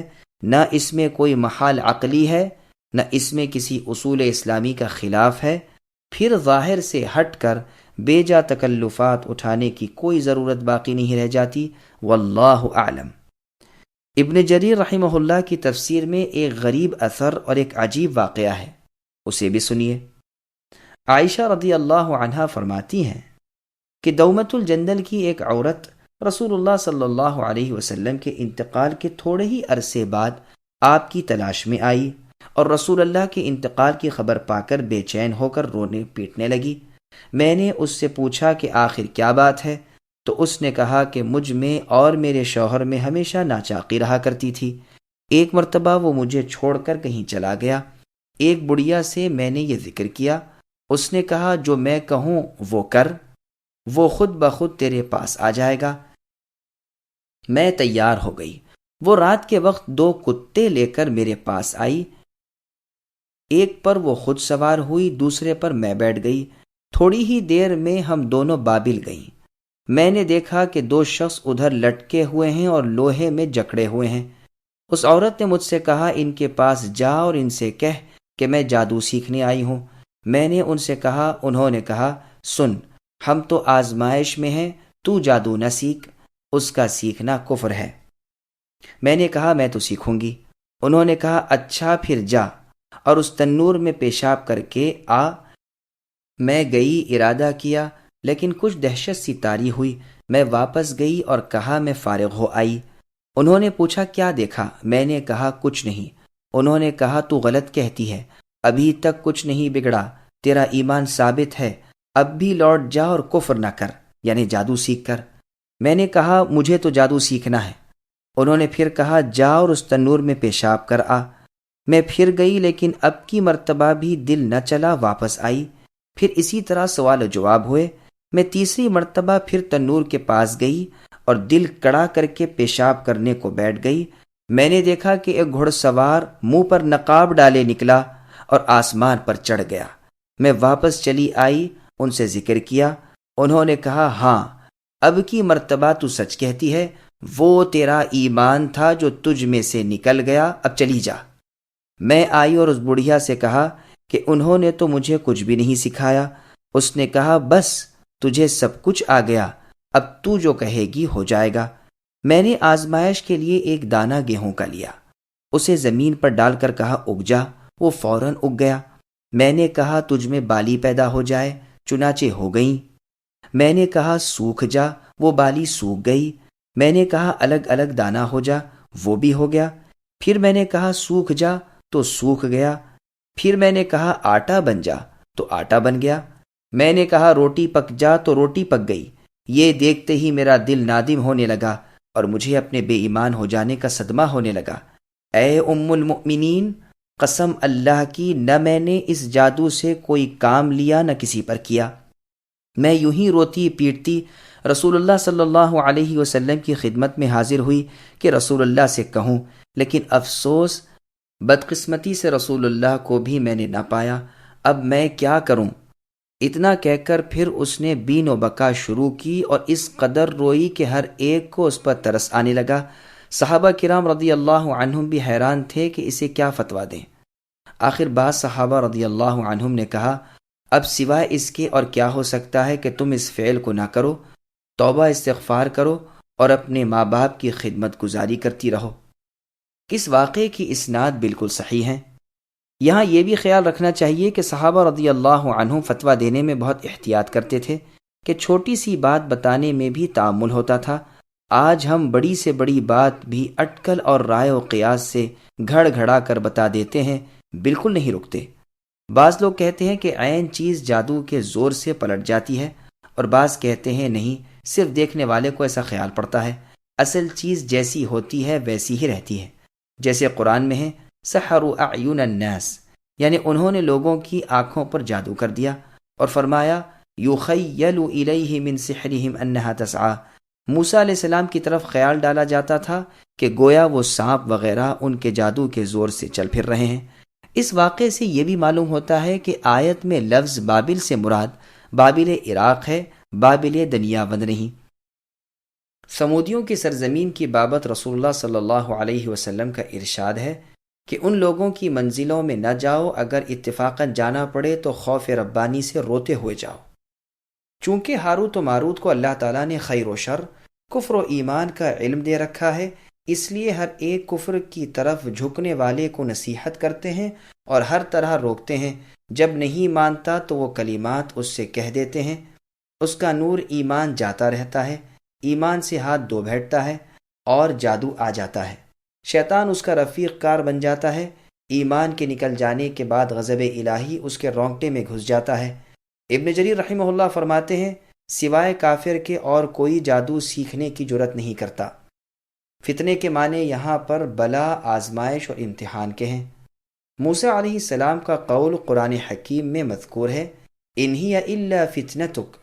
اس آیت سے یہ بھی معلوم ہو گیا کہ جادو سیکھنا کفر ہے۔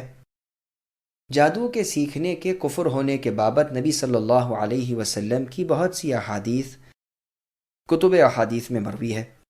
پھر فرمایا کہ لوگ ہاروت و ماروت سے جادو سیکھتے ہیں، جس کے ذریعے سے برے کام کرتے ہیں، عورت مرد کی محبت اور موافقت کو بغض اور مخالفت سے بدل دیتے ہیں۔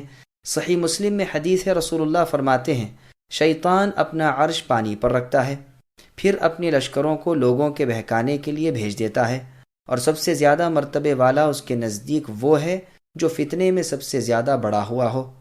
یہ جب واپس آتے ہیں تو اپنے بدترین کاموں کا ذکر کرتے ہیں۔ کوئی کہتا ہے کہ میں نے فلاں کو اس طرح بے راہ کر دیا، کوئی کہتا ہے کہ میں نے فلاں کو اس طرح بے راہ کر دیا، کوئی کہتا ہے میں نے فلاں شخص سے یہ گناہ کرایا۔ شیطان ان سے کہتا ہے کچھ نہیں کیا، یہ تو معمولی کام ہے، یہاں تک کہ ایک آ کر کہتا ہے کہ میں نے فلاں شخص کے اور اس کی بیوی کے درمیان جھگڑا ڈال دیا، یہاں تک کہ جدائی ہو گئی۔ شیطان اسے گلے لگا لیتا ہے اور کہتا ہے ہاں تو نے بڑا کام کیا، اسے اپنے پاس بٹھا لیتا ہے اور اس کا مرتبہ بڑھا دیتا ہے۔ پس جادوگر بھی اپنے جادو سے یہ کام کرتا ہے جس سے میاں بیوی میں جدائی ہو جائے، مثلا اس کی شکل و صورت اسے بری معلوم ہونے لگے، یا اس کے عادات و اطوار سے جو غیر شرعی نہ ہو یہ نفرت کرنے لگے، یا دل میں عداوت آ جائے وغیرہ وغیرہ۔ آہستہ آہستہ یہ باتیں بڑھتی جائیں اور میاں بیوی کے درمیان علیحدگی ہو جائے۔ مرعون کہتے ہیں آدمی کو، اس کا مذکر مؤنث اور تثنیہ تو ہے، جمع نہیں بنتا۔ پھر فرمایا یہ کسی کو بھی بغیر اللہ کی مرضی کے ایذا یعنی تکلیف نہیں پہنچا سکتے، یعنی ان کے اپنے بس کی بات نہیں، اللہ تعالیٰ کی قضاء و قدر اور اللہ کے ارادے کے ماتحت یہ نقصان بھی پہنچتا ہے۔ اگر اللہ نہ چاہے تو اس کا جادو محض بے اثر و بے فائدہ ہو جاتا ہے۔ یہ مطلب بھی ہو سکتا ہے کہ یہ جادو اسی شخص کو نقصان دیتا ہے جو اسے حاصل کرے اور اس میں داخل ہو۔ پھر ارشاد ہوتا ہے وہ ایسا علم سیکھتے ہیں جو ان کے لیے سراسر نقصان دہ ہے، جس میں کوئی نفع نہیں، اور یہ یہودی جانتے ہیں کہ رسول اللہ صلی اللہ علیہ وسلم کی تابعداری چھوڑ کر جادو کے پیچھے لگنے والوں کا آخرت میں کوئی حصہ نہیں، نہ ان کی کوئی قدر و وقعت اللہ کے پاس ہے، نہ وہ دیندار سمجھے جاتے ہیں۔ پھر فرمایا اگر یہ اس کام کی برائی محسوس کرتے اور ایمان و تقوی اختیار کرتے تو یقیناً ان کے لیے بہت ہی بہتر تھا، مگر یہ بے علم لوگ ہیں۔ اور فرمایا کہ اہل علم نے کہا تم پر افسوس ہے، اللہ تعالیٰ کا دیا ہوا ثواب ایمانداروں اور نیک اعمال والوں کے لیے بہت ہی بہتر ہے، لیکن اسے صبر کرنے والے ہی پا سکتے ہیں۔ بزرگان دین نے اس آیت سے یہ بھی استدلال کیا ہے کہ جادوگر کافر ہے، کیونکہ آیت میں ہے وَلَوْ أَنَّهُمْ آمَنُوا وَاتَّقَوْا، فرمایا ہے۔ امام احمد رحمہ اللہ اور سلف کی ایک جماعت بھی جادو سیکھنے والے کو کافر کہتی ہے۔ بعض کافر تو نہیں کہتے، لیکن فرماتے ہیں کہ جادوگر کی حد یہ ہے کہ اسے قتل کر دیا جائے۔ بجالہ بن عبید رحمہ اللہ کہتے ہیں عمر رضی اللہ عنہ نے اپنے ایک فرمان میں لکھا تھا کہ ہر ایک جادوگر مرد عورت کو قتل کر دو۔ صحیح بخاری میں ہے ام المؤمنین حفصہ رضی اللہ عنہا پر ان کی ایک لونڈی نے جادو کیا جس پر اسے قتل کیا گیا۔ امام احمد ابن حنبل رحمہ اللہ فرماتے ہیں 3 صحابہ رضی اللہ عنہم سے جادوگر کے قتل کا فتویٰ ثابت ہے۔ ولید بن عقبہ کے پاس ایک جادوگر تھا جو اپنے کرتب دکھایا کرتا تھا، بظاہر ایک شخص کا سر کاٹ لیتا، پھر آواز دیتا تو سر جڑ جاتا اور وہ موجود ہو جاتا۔ مہاجرین صحابہ رضی اللہ عنہم میں سے ایک بزرگ صحابی نے یہ دیکھا اور دوسرے دن تلوار باندھے ہوئے آئے۔ جب ساحر یعنی جادوگر نے اپنا کھیل شروع کیا، آپ نے اپنی تلوار سے خود اس کی گردن اڑا دی اور فرمایا لے اب اگر سچا ہے تو خود زندہ ہو کر دکھا۔ پھر قرآن حکیم کی یہ آیت پڑھ کر لوگوں کو سنائی افتأتون السحر وانتم تبصرون، کیا تم دیکھتے بھالتے جادو کے پاس جاتے ہو؟ چونکہ اس بزرگ صحابی نے ولید کی اجازت اس کے قتل میں نہیں لی تھی، اس لیے اس نے ناراض ہو کر انہیں گرفتار کر کے پھر چھوڑ دیا۔ یہ روایت سنن دارالقطنی میں ہے اور اس کی سند بالکل صحیح ہے۔ امام شافعی رحمہ اللہ نے عمر رضی اللہ عنہ کے فرمان اور حفصہ رضی اللہ عنہ کے واقعے کے متعلق یہ کہا ہے کہ یہ حکم اس وقت ہے جب جادو شرکیہ الفاظ سے ہو۔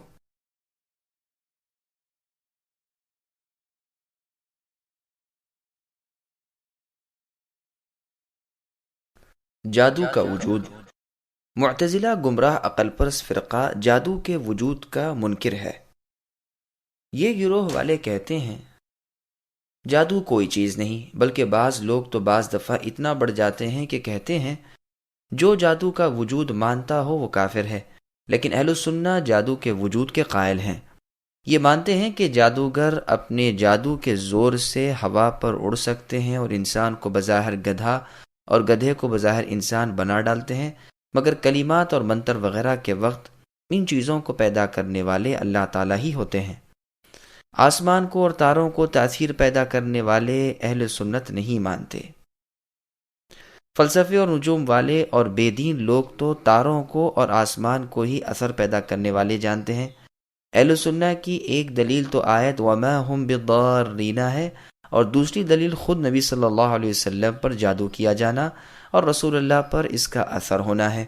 تیسرے اس عورت کا واقعہ جسے عائشہ رضی اللہ عنہا نے بیان فرمایا ہے، جس کا ذکر امام ابن جریر کی تفسیر کے حوالے سے گزر چکا ہے، اور بھی بیسیوں ایسے ہی واقعات وغیرہ ہیں۔ کیا جادو سیکھنا جائز ہے؟ رازی نے اپنی تفسیر میں لکھا ہے کہ جادو کا حاصل کرنا برا نہیں۔ محققین کا یہی قول ہے، اس لیے کہ وہ بھی ایک علم ہے، اور اللہ تعالیٰ فرماتے ہیں قُلْ هَلْ يَسْتَوِي الَّذِينَ يَعْلَمُونَ وَالَّذِينَ لَا يَعْلَمُونَ، یعنی علم والے اور بے علم برابر نہیں ہوتے، اور اس لیے بھی کہ یہ معلوم ہوگا تو اس سے معجزے اور جادو میں پوری طرح فرق واضح ہو جائے گا، اور معجزے کا علم واجب ہے اور وہ موقوف ہے جادو کے سیکھنے پر جس سے فرق معلوم ہو، پس جادو کا سیکھنا بھی واجب ہوا۔ رازی کا یہ قول بالکل غلط ہے۔ اگر عقلاً وہ اسے برا نہ بتائیں تو معتزلہ موجود ہیں جو عقلاً بھی اس یعنی جادو کی برائی کے قائل ہیں، اور اگر شرعاً برا نہ بتاتے ہوں تو قرآن کی یہ آیت شرعی برائی بتانے کے لیے کافی ہے۔ سنن نسائی کی ایک حدیث میں ہے کہ جس نے گرہ لگائی اور اس میں پھونکا اس نے جادو کیا۔ پس رازی کا یہ قول غلط ہے۔ ان کا یہ کہنا محققین کا قول یہی ہے، یہ بھی ٹھیک نہیں۔ آخر ان محققین کے ایسے اقوال کہاں ہیں؟ ائمہ اسلام میں سے کس نے یہ کہا ہے؟ پھر هل يستوي الذين يعلمون والذين لا يعلمون کی آیت کو پیش کرنا بھی سوائے جرأت کے اور کچھ نہیں، کیونکہ آیت میں علم سے مراد دینی علم ہے، آیت میں شرعی علم والے علماء کی فضیلت بیان ہوئی ہے۔ پھر ان کا یہ قول کہ اسی سے معجزے کا علم حاصل ہوتا ہے، یہ تو بالکل واہی، محض غلط اور فاسد ہے، اس لیے کہ ہمارے رسول محمد صلی اللہ علیہ وسلم کا سب سے بڑا معجزہ قرآن حکیم ہے، جو باطل سے سراسر محفوظ ہے، لیکن اس معجزے کے ماننے کے لیے جادو کا علم جاننے پر موقف نہیں۔ وہ لوگ جنہیں جادو سے دور کا بھی تعلق نہیں، وہ بھی اسے یعنی قرآن کو معجزہ مان گئے۔ صحابہ رضی اللہ عنہم، تابعین، ائمۃ المسلمین، بلکہ عام مسلمان بھی اس قرآن کو معجزہ مانتے ہیں، حالانکہ ان تمام میں سے کبھی ایک بھی جادو جاننا تو کیا، جادو کے پاس تک نہیں پھٹکا، نہ سیکھا نہ سکھایا، نہ کیا نہ کرایا، بلکہ ان سب کاموں کو کفر کہتے رہے۔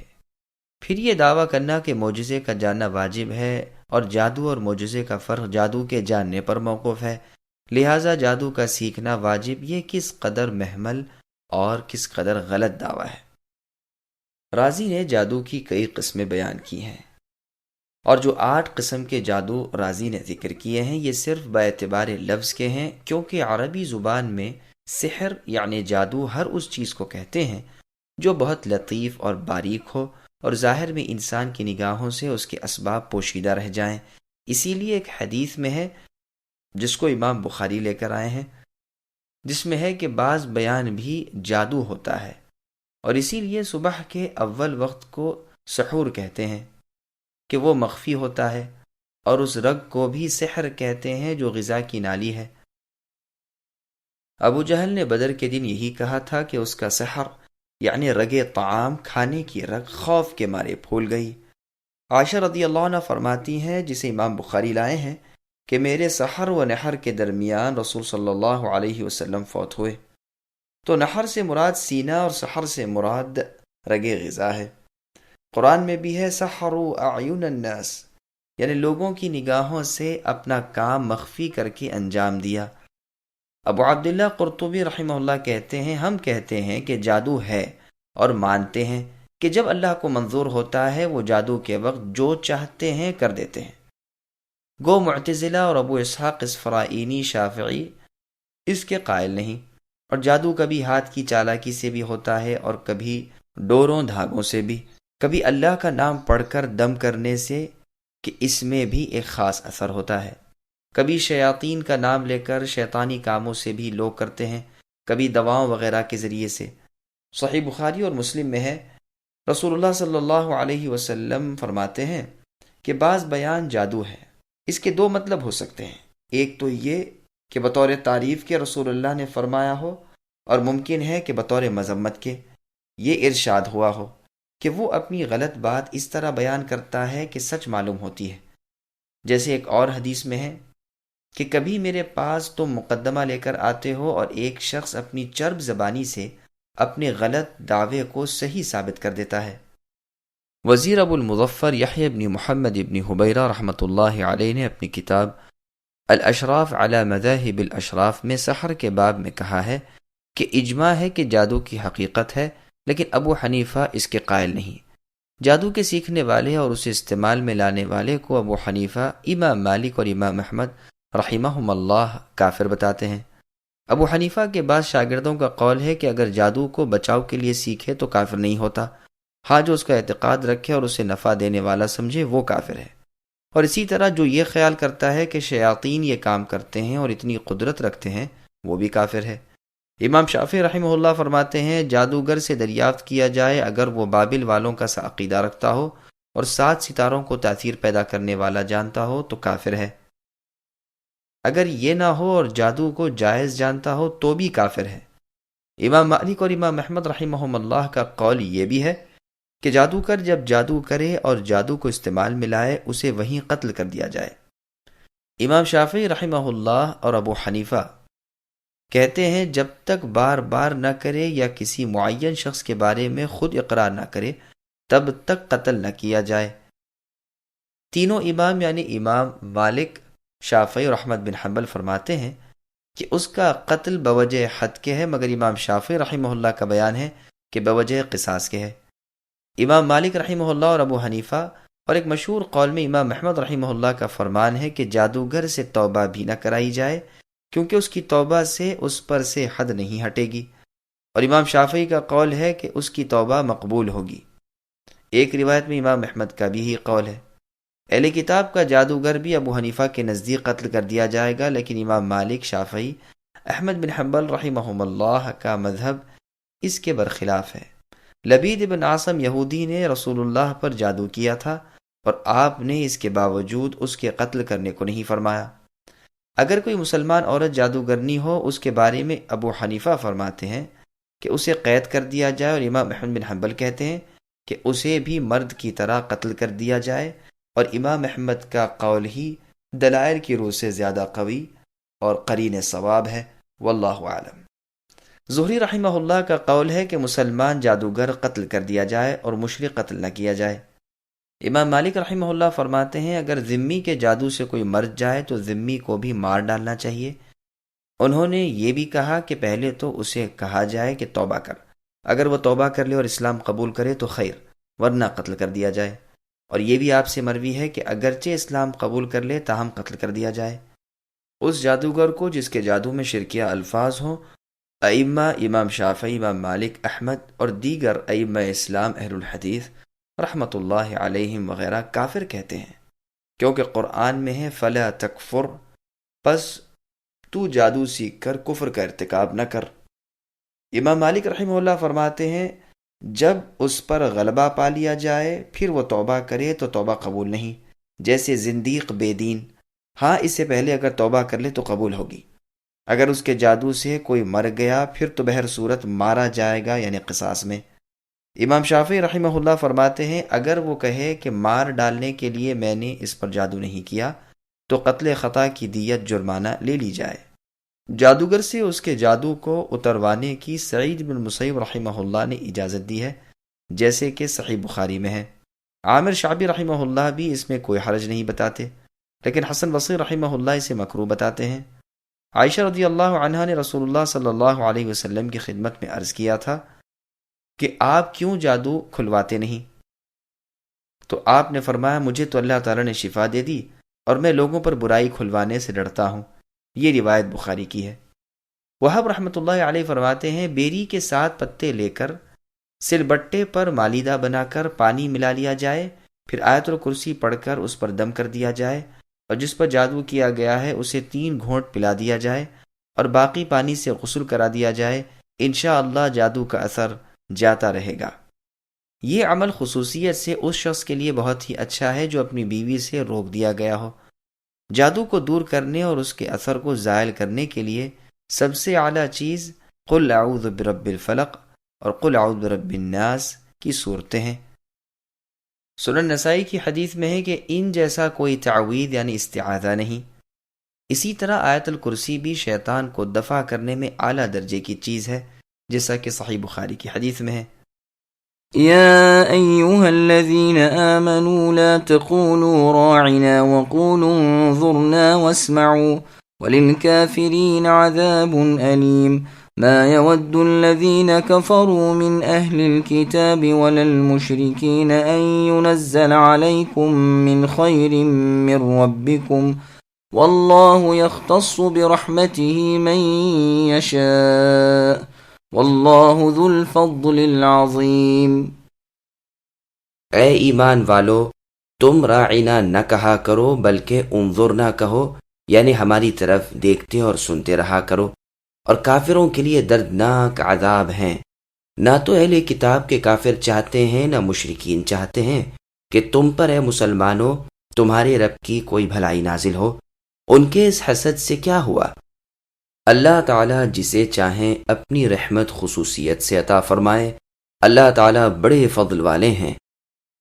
سامعین اب اس کی تفسیر سماعت کیجیے۔ غیر مسلموں کی مشابہت اختیار کرنا کیسا ہے؟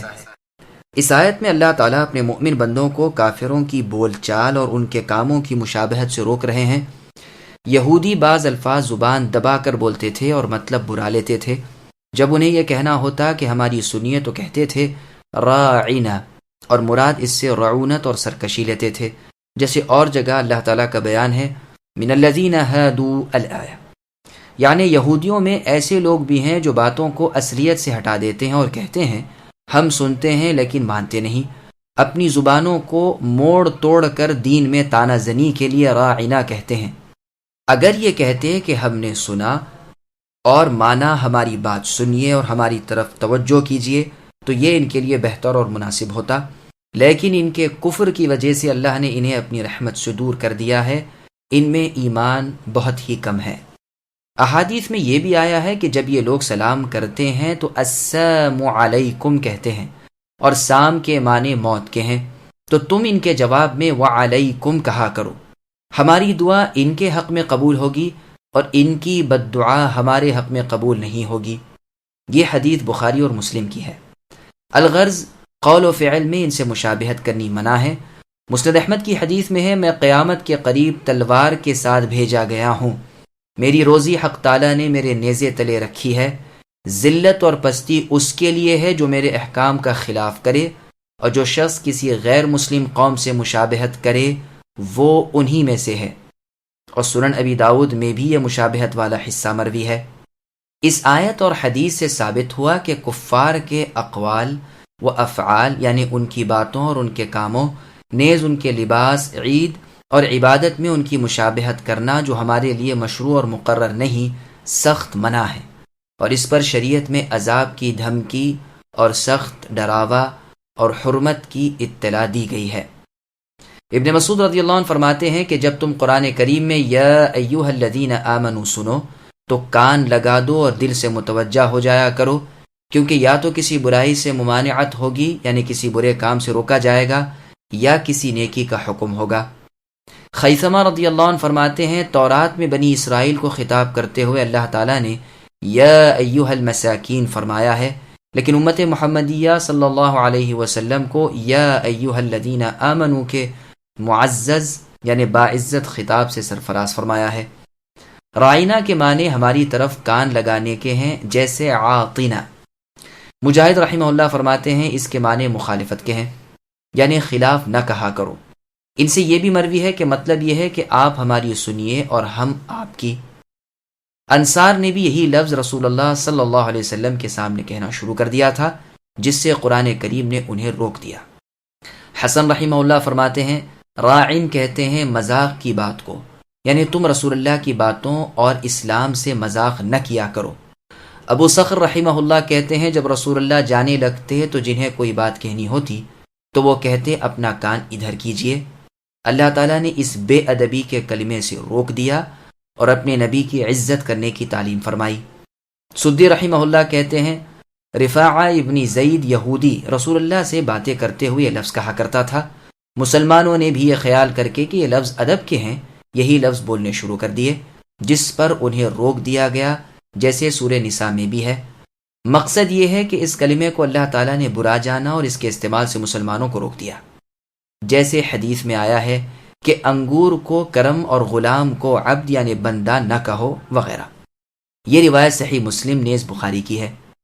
اب اللہ تعالیٰ ان بد باطن یہودی لوگوں کے حسد و بغض کو بیان فرماتے ہیں کہ اے مسلمانوں، تمہیں جو اس کامل نبی محمد صلی اللہ علیہ وسلم کے ذریعے کامل شریعت ملی ہے، اس سے یہ تو جل بھن رہے ہیں، ان سے کہہ دو کہ یہ تو اللہ کا فضل ہے، جسے چاہے عنایت فرمائے، وہ بڑے ہی فضل و کرم والے ہیں۔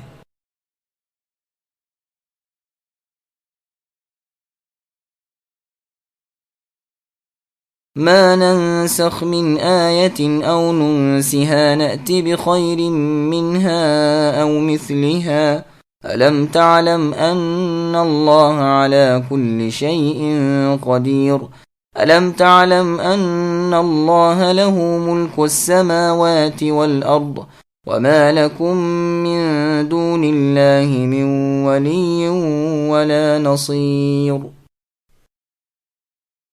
جس آیت کو ہم منسوخ کر دیں یا بھلا دیں، اس سے بہتر یا اس جیسی اور لاتے ہیں۔ کیا آپ اے نبی نہیں جانتے کہ اللہ تعالیٰ ہر چیز پر قادر ہیں؟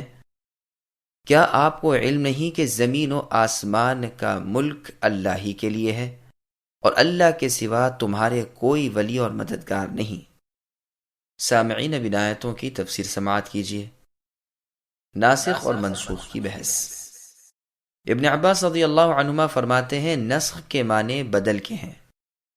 مجاہد رحمہ اللہ فرماتے ہیں مٹانے کے معنی ہیں، جو کبھی لکھنے میں باقی رہتی ہے اور حکم بدل جاتا ہے۔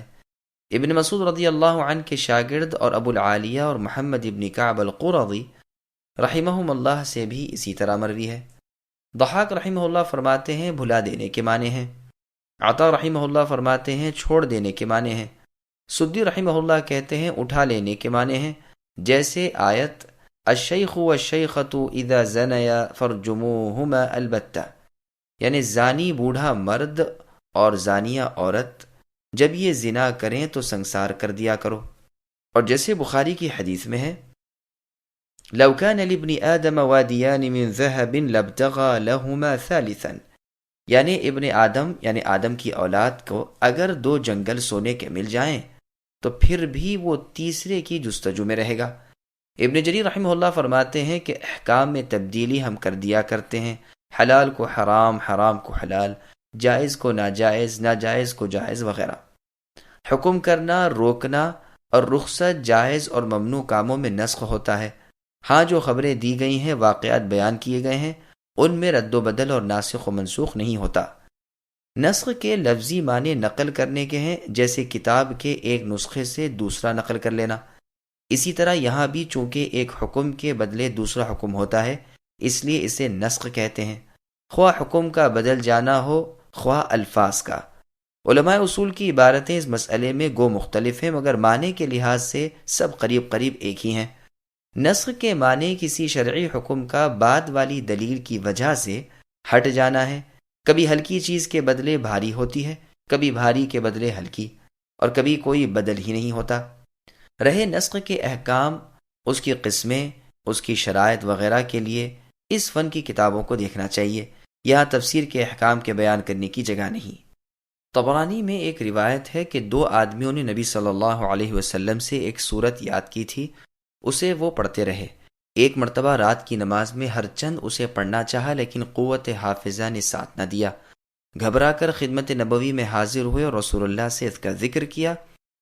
رسول اللہ نے فرمایا یہ منسوخ ہو گئی اور بھلا دی گئی، دلوں میں سے نکال لی گئی، تم غم نہ کرو، بے فکر ہو جاؤ۔ زہری نون خفیفہ پیش کے ساتھ پڑھتے تھے۔ اس حدیث کی سند کے ایک راوی سلیمان ابن ارقم ضعیف ہیں، لیکن ابو بکر انباری نے بھی دوسری سند سے اسے مرفوعاً روایت کیا ہے اور اس کی سند ثابت ہے، جیسے قرطبی رحمہ اللہ کا بیان ہے۔ ننسیہا کو ننسعہا بھی پڑھا گیا ہے۔ ننسعہا کے معنی مؤخر کرنے، پیچھے ہٹا دینے کے ہیں۔ ابن عباس رضی اللہ عنہما اس کی تفسیر میں فرماتے ہیں یعنی ہم اسے چھوڑ دیتے ہیں، منسوخ نہیں کرتے۔ ابن مسعود رضی اللہ عنہ کے شاگرد کہتے ہیں یعنی ہم اس کے الفاظ کو باقی رکھتے ہیں اور حکم کو بدل دیتے ہیں۔ عبد ابن عمیر، مجاہد اور عطا رحمہم اللہ سے مروی ہے ہم اسے مؤخر کرتے ہیں اور پیچھے ہٹا دیتے ہیں۔ عطیہ، عوفی، سدی اور ربیع ابن انس رحمہم اللہ کہتے ہیں یعنی منسوخ نہیں کرتے۔ ضحاک رحمہ اللہ فرماتے ہیں یعنی ناسخ کو منسوخ کے پیچھے رکھتے ہیں۔ ابو العالیہ رحمہ اللہ کہتے ہیں اپنے پاس اسے روک لیتے ہیں۔ عمر رضی اللہ عنہ نے خطبے میں ننسئھا پڑھا اور اس کے معنی مؤخر ہونے کے بیان کیے۔ ننسہا جب پڑھیں تو یہ مطلب ہوگا کہ ہم اسے بھلا دیں۔ اللہ تعالیٰ جب حکم کو اٹھا لینا چاہتے ہیں تو وہ نبی صلی اللہ علیہ وسلم کو بھلا دیتے تھے، اس طرح وہ آیت اٹھ جاتی تھی۔ سعد بن ابی وقاص رضی اللہ عنہ ننسہا پڑھتے تھے تو ان سے قاسم ابن ربیعہ نے کہا کہ سعید بن المسیب رحمہ اللہ تو ننسئھا پڑھتے ہیں، تو انہوں نے فرمایا سعید پر یا سعید کے خاندان پر تو قرآن نہیں اترا۔ اللہ تعالیٰ فرماتے ہیں سنقرئک فلا تنسیٰ، ہم آپ کو اے نبی پڑھائیں گے جسے آپ نہ بھولیں گے، اور فرماتے ہیں وَاذْكُرْ رَبَّكَ اِذَا نَسِيتَ، یعنی جب آپ اے نبی اپنے رب کو بھولنے لگیں تو فوری یاد کر لیا کریں۔ عمر رضی اللہ عنہ کا فرمان ہے کہ علی رضی اللہ عنہ سب سے اچھا فیصلہ کرنے والے اور ابی رضی اللہ عنہ سب سے زیادہ قاری قرآن ہیں، اور ہم ابی رضی اللہ عنہ کا قول چھوڑ دیتے ہیں، اس لیے کہ ابی رضی اللہ عنہ کہتے ہیں میں نے تو جو رسول اللہ صلی اللہ علیہ وسلم سے سنا ہے اسے نہیں چھوڑوں گا، اور اللہ تعالیٰ فرماتے ہیں ما ننسخ الی آخر الآیہ، یعنی ہم جو منسوخ کر دیں یا بھلا دیں اس سے بہتر لاتے ہیں، یا اس جیسا یا اس سے بہتر ہوتا ہے۔ یہ روایت بخاری اور مسند احمد وغیرہ میں ہے۔ یعنی بندوں کی سہولت اور ان کے آرام کے لحاظ سے یا اس جیسا ہوتا ہے، لیکن مصلحت الہی اس پچھلی چیز میں ہوتی ہے۔ اللہ تعالیٰ حاکم مطلق اور مختار کل ہے، مخلوق میں ہیر پھیر کرنے والے ہیں، پیدائش اور حکم کا اختیار رکھنے والے ایک اللہ ہی ہیں، جس طرح جسے چاہتے ہیں بناتے ہیں، جسے چاہے نیک بختی دیں، جسے چاہے بدبختی، جسے چاہے تندرستی دیں، جسے چاہے بیماری دیں، توفیق دیں، جسے چاہے بے نصیب کر دیں، بندوں میں جو حکم چاہتے ہیں جاری کرتے ہیں، جسے چاہتے ہیں حلال کریں، جسے چاہتے ہیں حرام فرما دیں، جسے چاہے رخصت دیں، جسے چاہے روک دیں۔ وہ اللہ حاکم مطلق ہیں، جو چاہے احکام جاری فرمائے، کوئی اللہ کے حکموں کو رد نہیں کر سکتا، جو چاہے کریں، کوئی اللہ سے باز پرس نہیں کر سکتا۔ وہ بندوں کو آزماتے ہیں اور دیکھتے ہیں کہ وہ نبیوں اور رسولوں کے کیسے تابع دار ہیں۔ کسی چیز کا کسی مصلحت کی وجہ سے حکم دیا، پھر مصلحت کی وجہ سے ہی اس حکم کو ہٹا دیا۔ اب آزمائش ہو جاتی ہے۔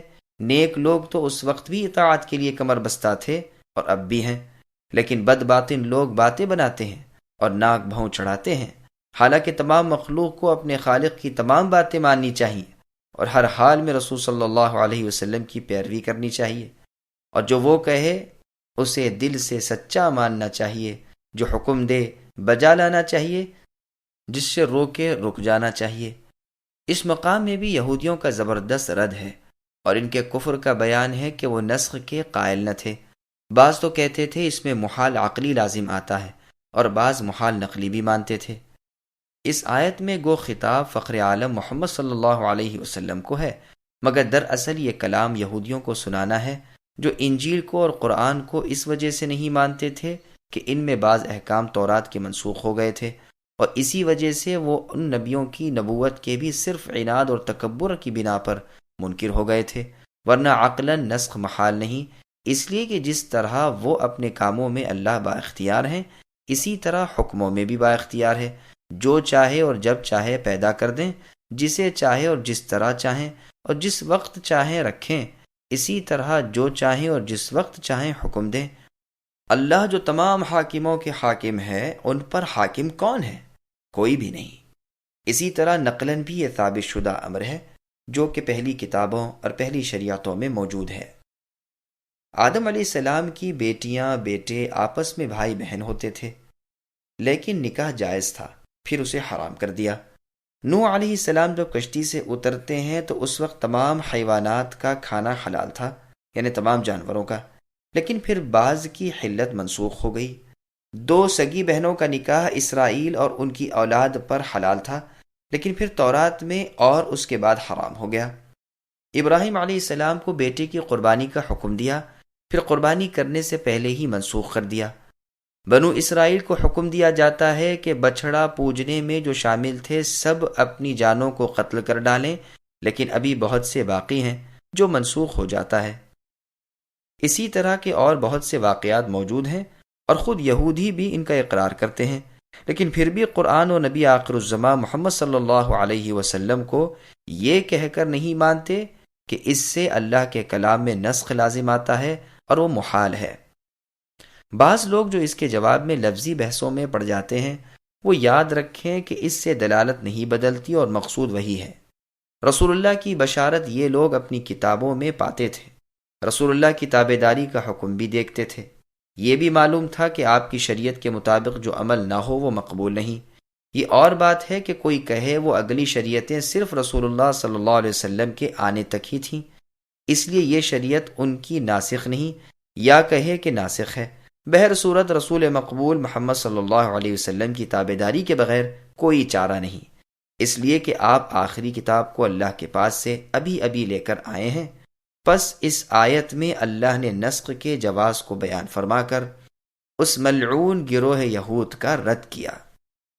سورہ آل عمران میں بھی بنی اسرائیل کو خطاب کیا گیا ہے۔ نسخ کے واقع ہونے کا ذکر موجود ہے۔ فرمان ہے کل الطعام کان حلا لبنی اسرائیل الآیہ، یعنی کل کھانے بنی اسرائیل پر حلال تھے، مگر جس چیز کو اسرائیل یعنی یعقوب علیہ السلام نے اپنے اوپر حلال کر لیا تھا۔ اس کی مزید تفسیر وہیں آئے گی انشاءاللہ۔ تمام مسلمانوں کا اس پر اتفاق ہے کہ احکام باری تعالیٰ میں نسخ کا ہونا جائز ہے، بلکہ واقع بھی ہے، اور اسی پر پروردگار کی حکمت بالغہ ہے۔ ابو مسلم اصبہانی مفسر نے لکھا ہے کہ قرآن میں نسخ واقع نہیں ہوتا، لیکن اس کا یہ قول ضعیف اور مردود اور محض غلط اور جھوٹ ہے۔ جہاں جہاں نسخ قرآن میں موجود ہے، اس کے جواب میں گو ابو مسلم نے بہت محنت کی، لیکن محض بے سود ہے۔ جس عورت کا خاوند مر جائے، پہلے اس کی عدت 1 سال تھی، پھر 4 مہینے 10 دن کر دی گئی، اور دونوں آیات قرآن پاک میں موجود ہیں۔ قبلہ پہلے بیت المقدس تھا، پھر کعبۃ اللہ ہوا۔ دوسری آیت صاف اور پہلا حکم بھی ضمناً مذکور ہے۔ پہلے مسلمانوں کو حکم تھا کہ ایک ایک مسلمان 10 کافروں سے لڑے اور ان کے مقابلے سے نہ ہٹے، لیکن پھر یہ حکم منسوخ ہو کر 2 کے مقابلے میں صبر کرنے کا حکم ہوا، اور دونوں آیات کلام اللہ میں موجود ہیں۔ پہلے حکم تھا کہ نبی سے سرگوشی کرنے سے پہلے کچھ صدقہ دے دیا کرو، لیکن پھر یہ حکم منسوخ ہوا، اور دونوں آیات قرآن کریم میں موجود ہیں۔ اس کے علاوہ بھی بہت سی مثالیں دی جا سکتی ہیں، انہی چند مثالوں پر اکتفا کیا جاتا ہے۔ واللہ اعلم۔ أَمْ تُرِيدُونَ أَن تَسْأَلُوا رَسُولَكُمْ كَمَا سُئِلَ مُوسَى مِن قَبْلُ وَمَن يَتَبَدَّلِ الْكُفْرَ بِالْإِيمَانِ فَقَدْ ضَلَّ سَوَاءَ السَّبِيلِ۔ کیا تم اے مسلمانوں اپنے رسول سے وہی پوچھنا چاہتے ہو جو اس سے پہلے موسیٰ علیہ السلام سے پوچھا گیا تھا؟ سنو، ایمان کو کفر سے بدلنے والا سیدھی راہ سے بھٹک جاتا ہے۔ سامعین، اب اس آیت کی تفسیر سماعت کیجیے۔ بے فائدہ سوالات کی ممانعت۔ اس آیت کریمہ میں اللہ تعالیٰ ایمان والوں کو روکتے ہیں کہ کسی واقعے کے ہونے سے پہلے میرے نبی محمد صلی اللہ علیہ وسلم سے فضول سوال نہ کیا کرو۔ کثرت سوال کی عادت بہت بری ہے، جیسا کہ ارشاد ہے، یا ایھا الذین آمنوا لا تسألوا عن اشیاء الآیات، یعنی اے ایمان والو ان چیزوں کا سوال نہ کیا کرو جو اگر ظاہر کر دی جائیں تو تمہیں برا لگے گا، اور اگر تم قرآن کے نازل ہونے کے زمانے میں ایسی پوچھ گچھ جاری رکھو گے تو یہ چیزیں ظاہر کر دی جائیں گی۔ کسی چیز کے واقع ہونے سے پہلے اس کی نسبت سوال کرنے کی وجہ سے وہ حرام نہ ہو جائے۔ صحیح بخاری میں حدیث ہے کہ مسلمانوں میں سب سے بڑا مجرم وہ ہے جو اس چیز کے بارے میں سوال کرے جو حرام نہ تھی، پھر اس کے سوال سے حرام ہو گئی۔ ایک مرتبہ رسول اللہ سے سوال ہوا کہ ایک شخص اپنی بیوی کے ساتھ غیر مرد کو پائے تو کیا کرے؟ اگر لوگوں کو خبر کرے تو یہ بھی بڑی بے شرمی کی بات ہے، اور اگر چپ ہو جائے تو بڑی بے غیرتی کی بات ہے۔ رسول اللہ صلی اللہ علیہ وسلم کو یہ سوال بہت برا معلوم ہوا۔ آخر اسی شخص پر ایسا واقعہ پیش آیا اور لعان کا حکم نازل ہوا۔ بخاری اور مسلم کی ایک حدیث میں ہے کہ نبی صلی اللہ علیہ وسلم فضول بکواس سے اور مال کو ضائع کرنے سے اور زیادہ پوچھ گچھ سے منع فرمایا کرتے تھے۔ صحیح مسلم میں ہے کہ میں جب تک کچھ نہ کہوں تم بھی نہ پوچھو۔ تم سے پہلے لوگوں کو اسی بد خصلت نے ہلاک کر دیا کہ وہ بکثرت سوال کیا کرتے تھے اور اپنے نبیوں سے اختلاف کرتے تھے۔ جب میں تمہیں کوئی حکم دوں تو اپنی طاقت کے مطابق بجا لاؤ، اور اگر منع کروں تو رک جایا کرو۔ یہ رسول اللہ صلی اللہ علیہ وسلم نے اس وقت فرمایا تھا جب لوگوں کو خبر دی کہ اللہ تبارک و تعالی نے تم پر حج فرض کیا ہے۔ تو کسی نے کہا، اے اللہ کے رسول، ہر سال؟ آپ خاموش ہو گئے۔ اس نے پھر پوچھا، آپ نے کوئی جواب نہ دیا۔ اس نے تیسری دفعہ پھر یہی سوال کیا۔ رسول اللہ نے فرمایا، ہر سال نہیں، لیکن اگر میں ہاں کہہ دیتا تو ہر سال فرض ہو جاتا، اور پھر تم کبھی بھی اس حکم کو بجا نہ لا سکتے۔ پھر رسول اللہ صلی اللہ علیہ وسلم نے یہی مندرجہ والا آیت تلاوت فرمائی۔ انس رضی اللہ عنہ فرماتے ہیں، جب ہمیں رسول اللہ صلی اللہ علیہ وسلم سے سوال کرنے سے روک دیا گیا تو ہم رسول اللہ سے پوچھنے میں ہیبت کھاتے تھے، چاہتے تھے کہ کوئی بادیہ نشی ناواقف شخص آ جائے، وہ پوچھے تو ہم بھی سن لیں۔ یہ روایت مسلم کی ہے۔ اور مسلم میں برا بن عازب رضی اللہ عنہ فرماتے ہیں، میں کوئی سوال رسول اللہ سے کرنا چاہتا تھا تو سال بھر گزر جاتا تھا کہ مارے ہیبت کے پوچھنے کی جرت نہیں ہوتی تھی۔